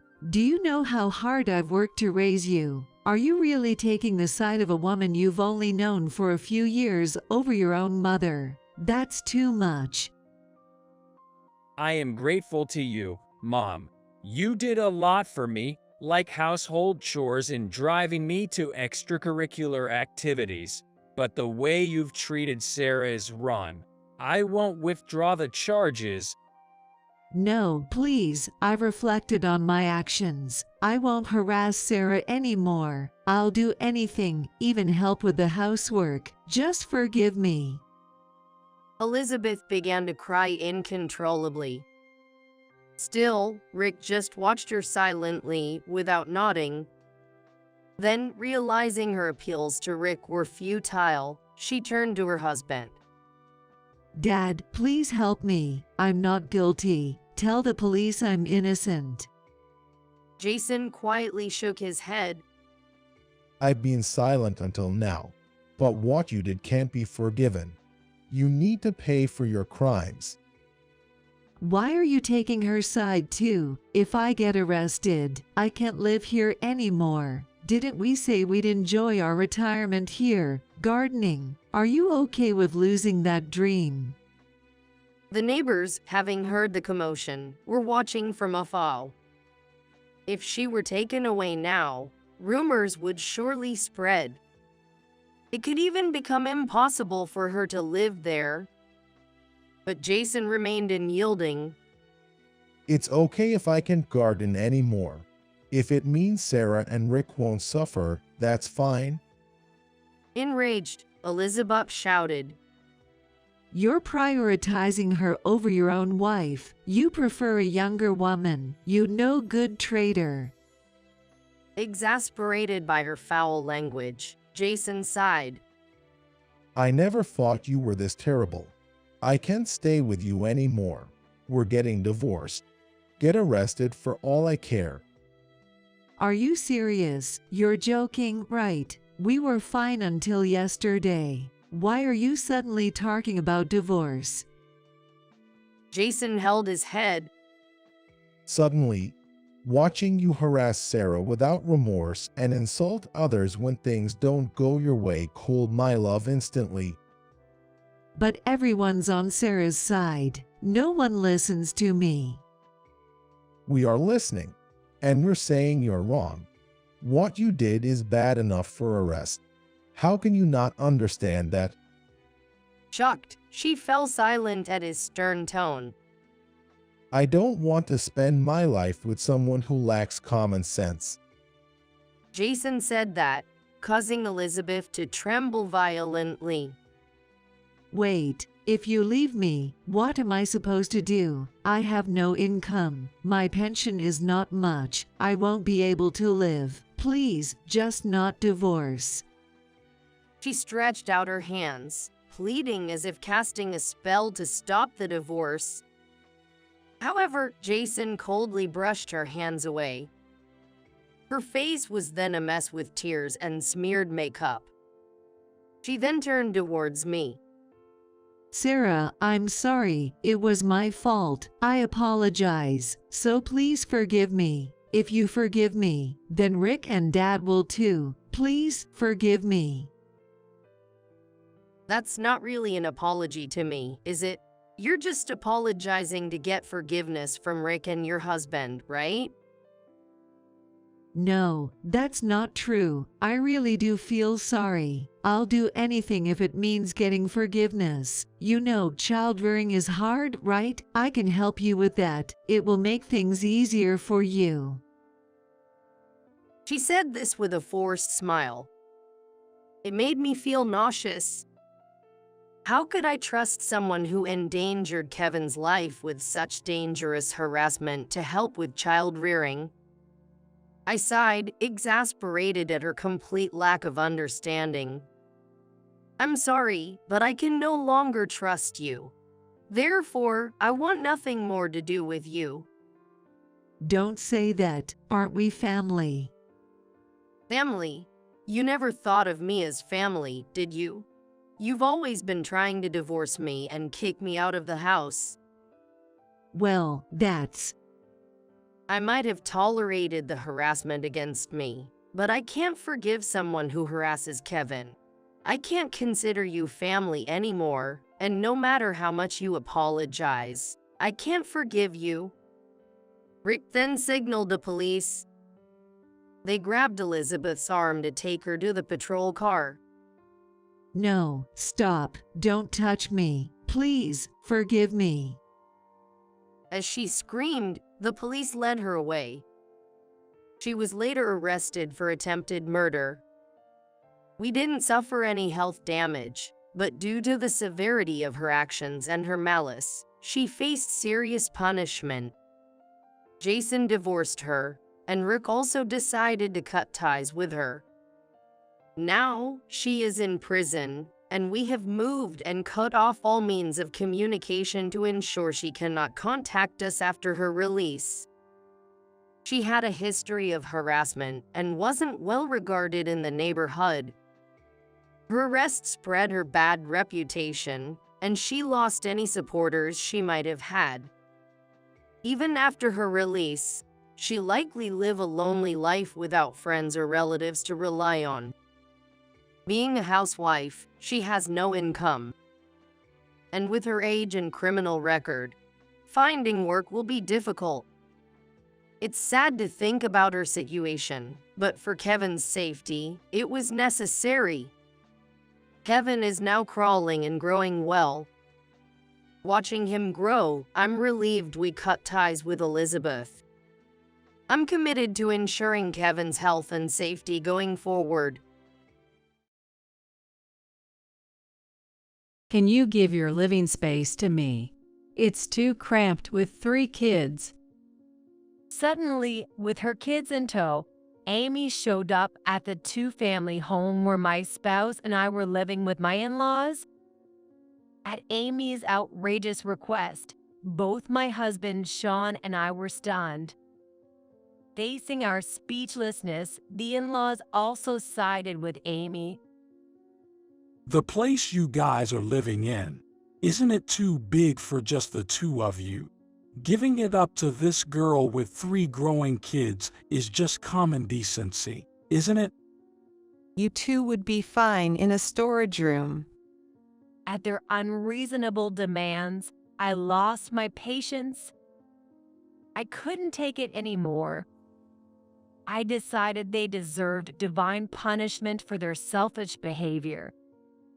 With a poker face, I responded, "All right, as you wish, my husband Sean and I will leave." With that, I took Sean's hand and we moved from the 2-family house to a modest apartment. A few days after moving, I received a call from Amy on my smartphone and instinctively answered. What hit my ears was Amy's voice, sounding desperate and angry. What's the meaning of this? I got a notice from the real estate agent to vacate. You know something about this. What did you do? The revenge I took on them, who had taken over our home, was, my name is Heather. I am a home-based worker in my 30s, living with my husband, Sean. The way I met my husband was through a blind date. Having worked from home for a long time before marriage, I had no chance to meet men, which bothered my parents enough to arrange a blind date for me without my knowledge. Initially, I thought it was unnecessary and was confused, but when I actually went to the blind date, the person I met was surprisingly pleasant. Finding common ground, we hit it off and eventually started dating, leading to marriage. The man I married, Sean, is kind and dependable, though a bit timid, possessing qualities I often lack, as I'm considered strong-willed but inflexible. Our married life with him was going smoothly. Sean's parents lived in the town next to ours.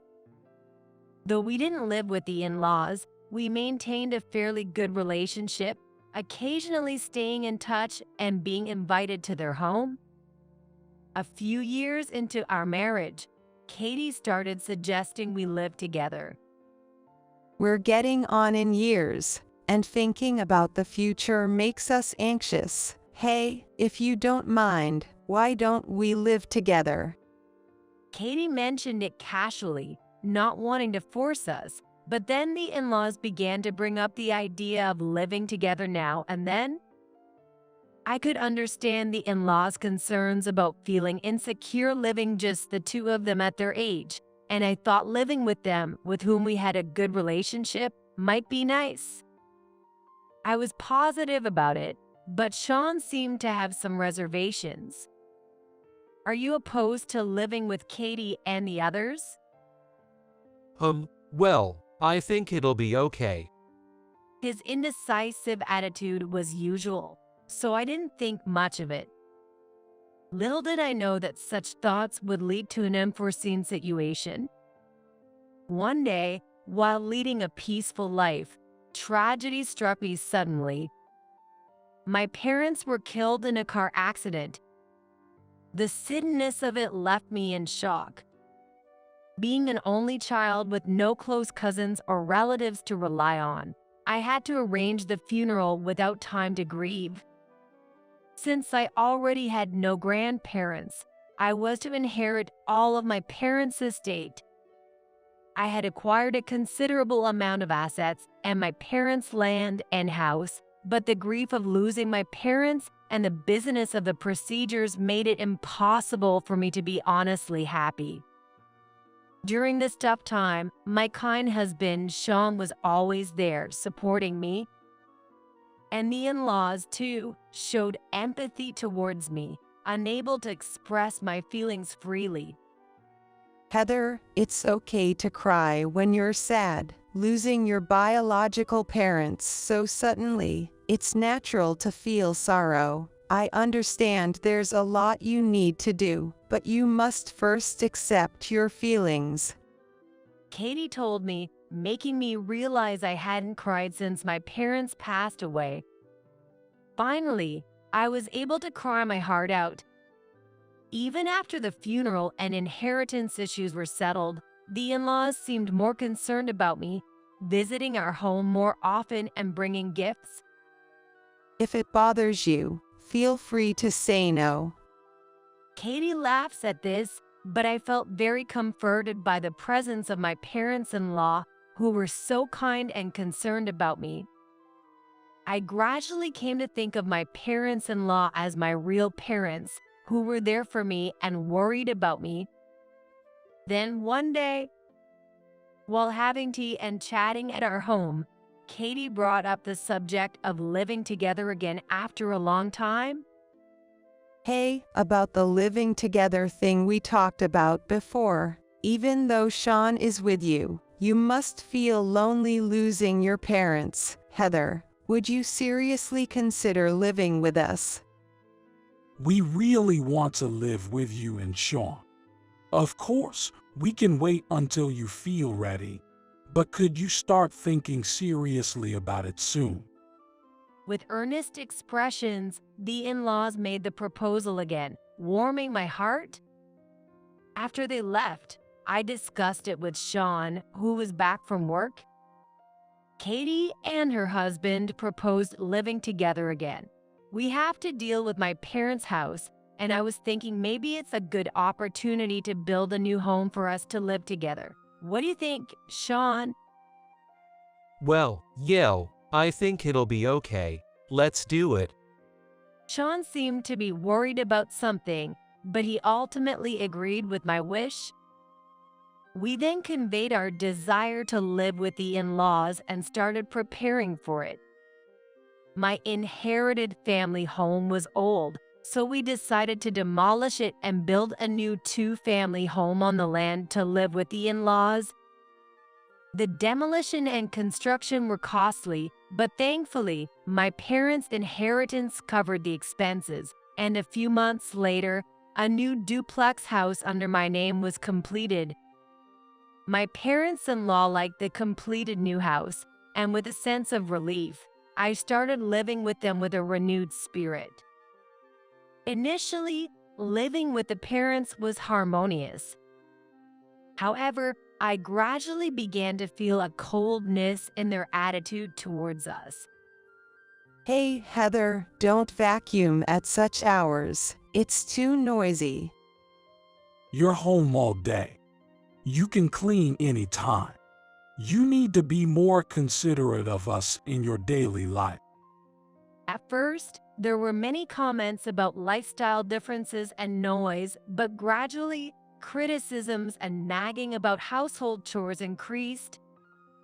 It's nice you invited us for dinner, but this meal is so plain, right? Make something more luxurious. Isn't your hospitality lacking? Really, what kind of upbringing did your parents give you? Their cold words pierced my heart. But I thought it was due to my immaturity that they pointed things out. They must be scolding me for my own good, I believed. So I accepted their harsh and thorny words and endured. Even so, The sudden change from their previously kind and warm attitude gradually depressed me. When I vented to Sean, it seemed he had some realization. I thought as much. No, Heather, it's not your fault. You're managing both work and home perfectly and are the ideal wife for me, so don't worry about what my mom says.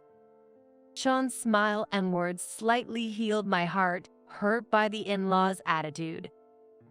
Still, it seemed hard for Sean to speak up or oppose the in-laws, and the fundamental issue remained unresolved. Gradually, the in-laws' cold treatment escalated beyond words and behavior. They stopped contributing to the shared expenses for utilities and living costs that they had previously split with us. You and Sean are working, so you have money, right? Asking us, who live on our pensions, to pay is not nice, don't you think? When did you become such ungrateful children? With no comeback to such accusations, we had no choice but to cover the in-laws' share of the living and utility expenses. Then one day, something shocking happened. My husband was cheating on me, so I divorced him. That's why you gotta let us live here too. Amy said this and came barging into our home with her 3 still young children in tow. Sean and I were perplexed, but the in-laws welcomed Amy and her children. This is your home too. Why would we say no? We're more than happy to live with our grandkids. What a terrible has been to cheat like that. You must be exhausted. Come in and rest first. Yay, thanks. We'll make ourselves at home. Without even trying to get our consent, who were supposed to be co-living, the in-laws joyfully welcomed Amy and her children. It would have been one thing if it was just a temporary visit, but to move in without our consent. I was hardly convinced and cautiously approached Katie. Well, Katie, suddenly living with Amy and all, it's a bit. Hearing this, Katie glared at me with a cold voice, thinking I was against living with Amy. What about, you want her to go out on the street because her husband left her, even though the children are still young? How can you say such a cold thing? Are you still a human being? Katie snapped at me. I hurriedly tried to correct the misunderstanding, but Katie wouldn't listen. No, that's not what I meant. I just wish we had been consulted about living together, that's all. What's the difference? You're just against living with them. After all, they're going to live in our part of the house, so your consent isn't needed. Mind your own business. With that, Katie slammed the door leading to the in-laws' living space. Left alone, I was dumbfounded by Amy and the in-laws' unreasonable actions and arguments. Living together with Amy and her children, which started by default, was terrible, to put it mildly. Amy's children would barge into our living space, running around and breaking things. Despite repeatedly telling them not to enter our room and asking Amy to scold them, I was only rebuffed. What? Don't meddle in my family's business. And don't you dare scold my kids. It's not that I was scolding them. I just wish they'd learn not to carelessly move between our living spaces or make noise in someone else's home. At least some basic rules. That's being bossy. You let me live in your mother's house. Who do you think you are? Amy yelled with a flushed face and then slammed the door to the in-laws' living area. Apparently, Amy was under the mistaken belief that the house belonged to the in-laws, but I couldn't correct her. In the end, Amy's children's behavior didn't improve. They would intrude into my office and disrupt my work, making both my personal and professional life increasingly stressful. While observing the children, I noticed something. At first glance, the children looked neat, but upon closer inspection, they had numerous cavities and their nails were bitten and ragged, showing neglect in their care. Including their lack of manners, it seemed Amy wasn't really looking after the kids properly. The in-laws, perhaps too indulgent with their grandchildren, didn't seem to pay much attention either. Ever since Amy and her kids came, our lives have been a mess. I'm reaching my limit. Exhausted by the daily chaos, Sean finally confided in me his long-held concerns. It appeared the in-laws had always favored Amy, leaving Sean feeling neglected. However, the in-laws maintained a good facade outside, never letting anyone perceive the family discord or their true nature, and were always regarded as a close-knit family of 4. Sean said that he moved out and started living alone when he got a job, and since then, the in-laws' attitude softened, showing more kindness and consideration. This behavior continued even after I married Sean, and they were also kind to me, so I thought they had changed for the better. But their behavior since we started living together was the same as Sean's childhood experiences. While the in-laws doted on Amy, they ignored Sean, even looking down on him and treating him coldly.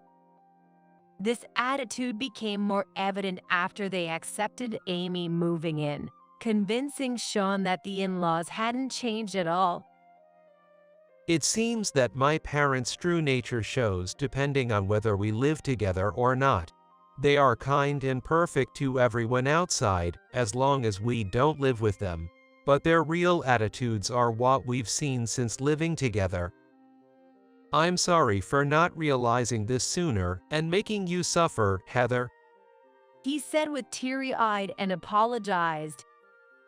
I was shocked by Sean's revelation. I couldn't believe that the kind in-laws I knew before we lived together were just a facade, and they had always looked down on us. Though I had started to suspect something was off with the recent attitudes of the in-laws and Amy, facing the reality was still painful. However, silent as he was about it, Sean was a victim too. I couldn't bring myself to be angry with him. Thank you for telling me. Sean, it's not your fault, so don't apologize. Knowing the true nature of the in-laws, I felt the inferiority I had towards them disappear. Secretly, I began making preparations to escape from the in-laws and Amy whenever necessary. A few weeks later, on a day off while Sean and I were relaxing in the living room, Amy made an outrageous suggestion. It's too cramped here for the kids to play freely, since this is where Mom and Dad live. So give us your living space. Wait, are you saying we should leave our own home? Stunned by Amy's absurd claim, both Sean and I were speechless. Amy scoffed at us. Oh, look at you figuring it out. Yes, I'm telling you to get out. As I was lost for words, Katie came from behind Amy. The place you two are living in is too spacious for just the two of you, right? It's only natural to hand it over to this girl with 3 growing kids. Katie said with a smirk, prompting me to retort. That's outrageous. This is our home too. Where do you expect us to live? Not my problem. Live in a storage room or something. That should be enough for the 2 of you. Katie said dismissively, with Amy nodding in agreement. I felt my patience finally snap. I couldn't stand it anymore. They deserved to face consequences for their selfish actions. With that resolve in my heart, I responded expressionlessly. All right, my husband and I will leave this place. but it's difficult to move out immediately, so please wait a week. We'll leave as you wish in 1 week." With that, I took my husband's hand and turned our backs on Amy and her children, who were squealing with joy. Alone with my husband, Sean looked down with a frustrated expression. Heather, I'm sorry. I couldn't say anything. To my disheartened husband, I revealed a plan. "It's okay, I've got it all figured out. Actually," Sean was surprised by my suggestion but agreed. We then proceeded with the moving preparations, and a week later arrived. As you wish. We are leaving this house. But in exchange, we will sever our family ties with you and my sister today," Sean declared, which the in-laws seemed to accept without any concern. Yes, go ahead. You're nothing but a failure of a son anyway. I'm so relieved the nuisances are gone. Now, this house is just for us. With cold eyes, Sean and I left the duplex we had lived in. We moved into a rented apartment as a temporary measure and started living peacefully, just the two of us, in a quiet space. A few days after the move, while I was working from home and decided to take a break, I noticed a flood of missed calls from the in-laws and Amy on my personal smartphone. As I was surprised by this, another call from Amy came in. I answered instinctively, and Amy's shouting voice pierced my ears. What the heck? The real estate agent contacted us to vacate. You know something about this. What did you do? In fact, after Sean revealed the in-laws' true nature, I had been preparing to sell the house we lived in with them. I secretly requested estimates from several real estate agents, selected one, and initiated the sale process right after they declared they were kicking us out. The assessed value of the house itself was beaten down by the fact that it was a duplex, although it was newly built, but the land was a single lot, so they were able to get a good price there. Thus, I managed to sell the land and the new duplex I inherited from my parents, recovering a significant amount of money. That's ridiculous. That house belongs to my parents. You can't just sell it. Amy seemed to be under the mistaken belief that the house was in the in-laws' name, so I corrected her. No, I built the house under my name, so it was legally mine. I was just leasing part of the living space to Katie and her husband. Well, now it's sold, so it's someone else's house. What did you say? It seemed the call was on speaker, as I could hear not only Amy's but also Katie's shocked voice. What? The house wasn't in Sean's name. We thought it was his, so naturally, it would be ours as his parents. You deceived us, you liar. At the moment you said you were leaving, normally the property rights should have been transferred to us. What ungrateful cowards. The in-laws and Amy yelled and hurled insults. I dismissed them with, "It's not fair to say that we cheated you. You are the ones who misunderstood me. I just got rid of my property, so please leave as soon as possible." With that, I hung up, ignoring Amy's continued ranting. The in-laws, having received an eviction notice from the real estate agent, had no choice but to vacate the new house reluctantly. Rumor has it that the in-laws and Amy's family, having lost their place to live, started renting an apartment, but the children's mischief and noise led to numerous complaints from neighbors. Due to the sheer number of complaints and the severity of the mischief, it seems the landlord could not stay silent, and they were evicted from the apartment within a month. Having lost their place to live again, the distressed in-laws shockingly stormed into Sean's office. Call Sean. We are his family. We have something to say to him. The receptionist, sensing something was wrong from their shouting in the lobby, discreetly contacted Sean while detaining Amy and her parents. Sean explained the situation to his boss, called the police, and the in-laws and Amy were detained when the police arrived. Sean appeared in front of the in-laws only after the police arrived. Seeing Sean, the in-laws resisted fiercely as they were being taken by the police, shouting at him, "You ungrateful son. Because of you, we lost our home. Take responsibility." Calling the police? Are you insane? Is that how you treat your family? To the desperately shouting in-laws and Amy, Sean calmly stated, I don't have parents or a sister. I had people who were my parents and sister, but I cut ties with them a few days ago. You and I are strangers.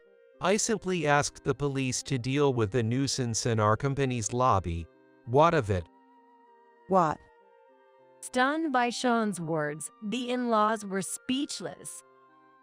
Amy, on the other hand, kept blaming Sean, crying and shouting, "You traitor, heartless," but was eventually taken away by the police. While the in-laws and Amy were being interrogated, we met once with Amy's husband and his parents. They revealed that Amy was the one who had the affair, and although he initiated the divorce, it wasn't finalized yet. Including the recent police incident, Amy's husband demanded a divorce again and sought alimony for the affair. Reluctantly, Amy agreed, and their divorce was finally settled. After the divorce, the children's custody was awarded to Amy's ex-husband. Taking care of the children with help from his parents, he disciplined them well, and now they are said to be very well behaved. After the police incident, the in-laws and Amy were released with just a stern warning and started living in a run-down cheap apartment. This was because while living with us, they had spent their money on luxury items instead of contributing to the living and utility expenses, nearly depleting their savings. Amy, unaware of this, was furious. What the heck? I didn't know about this. I was counting on your money for the alimony and living expenses. That's your problem. You were the one who cheated and got divorced. Pay your own alimony. You brought this on yourself. How dare you, you old witch? Even the in-laws, who had doted on Amy, seemed to have lost their patience, and now they were constantly arguing about money.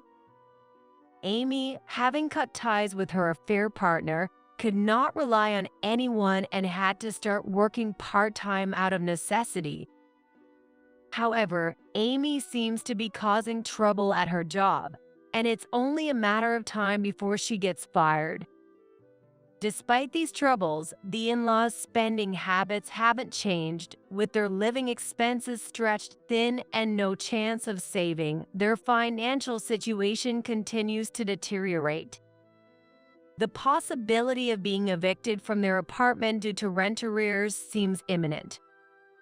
While hearing about the downfall of the in-laws through the grapevine, we used the money from selling the family land and duplex to buy a modest single-family home. Together with my kind husband, we are living a peaceful and happy life.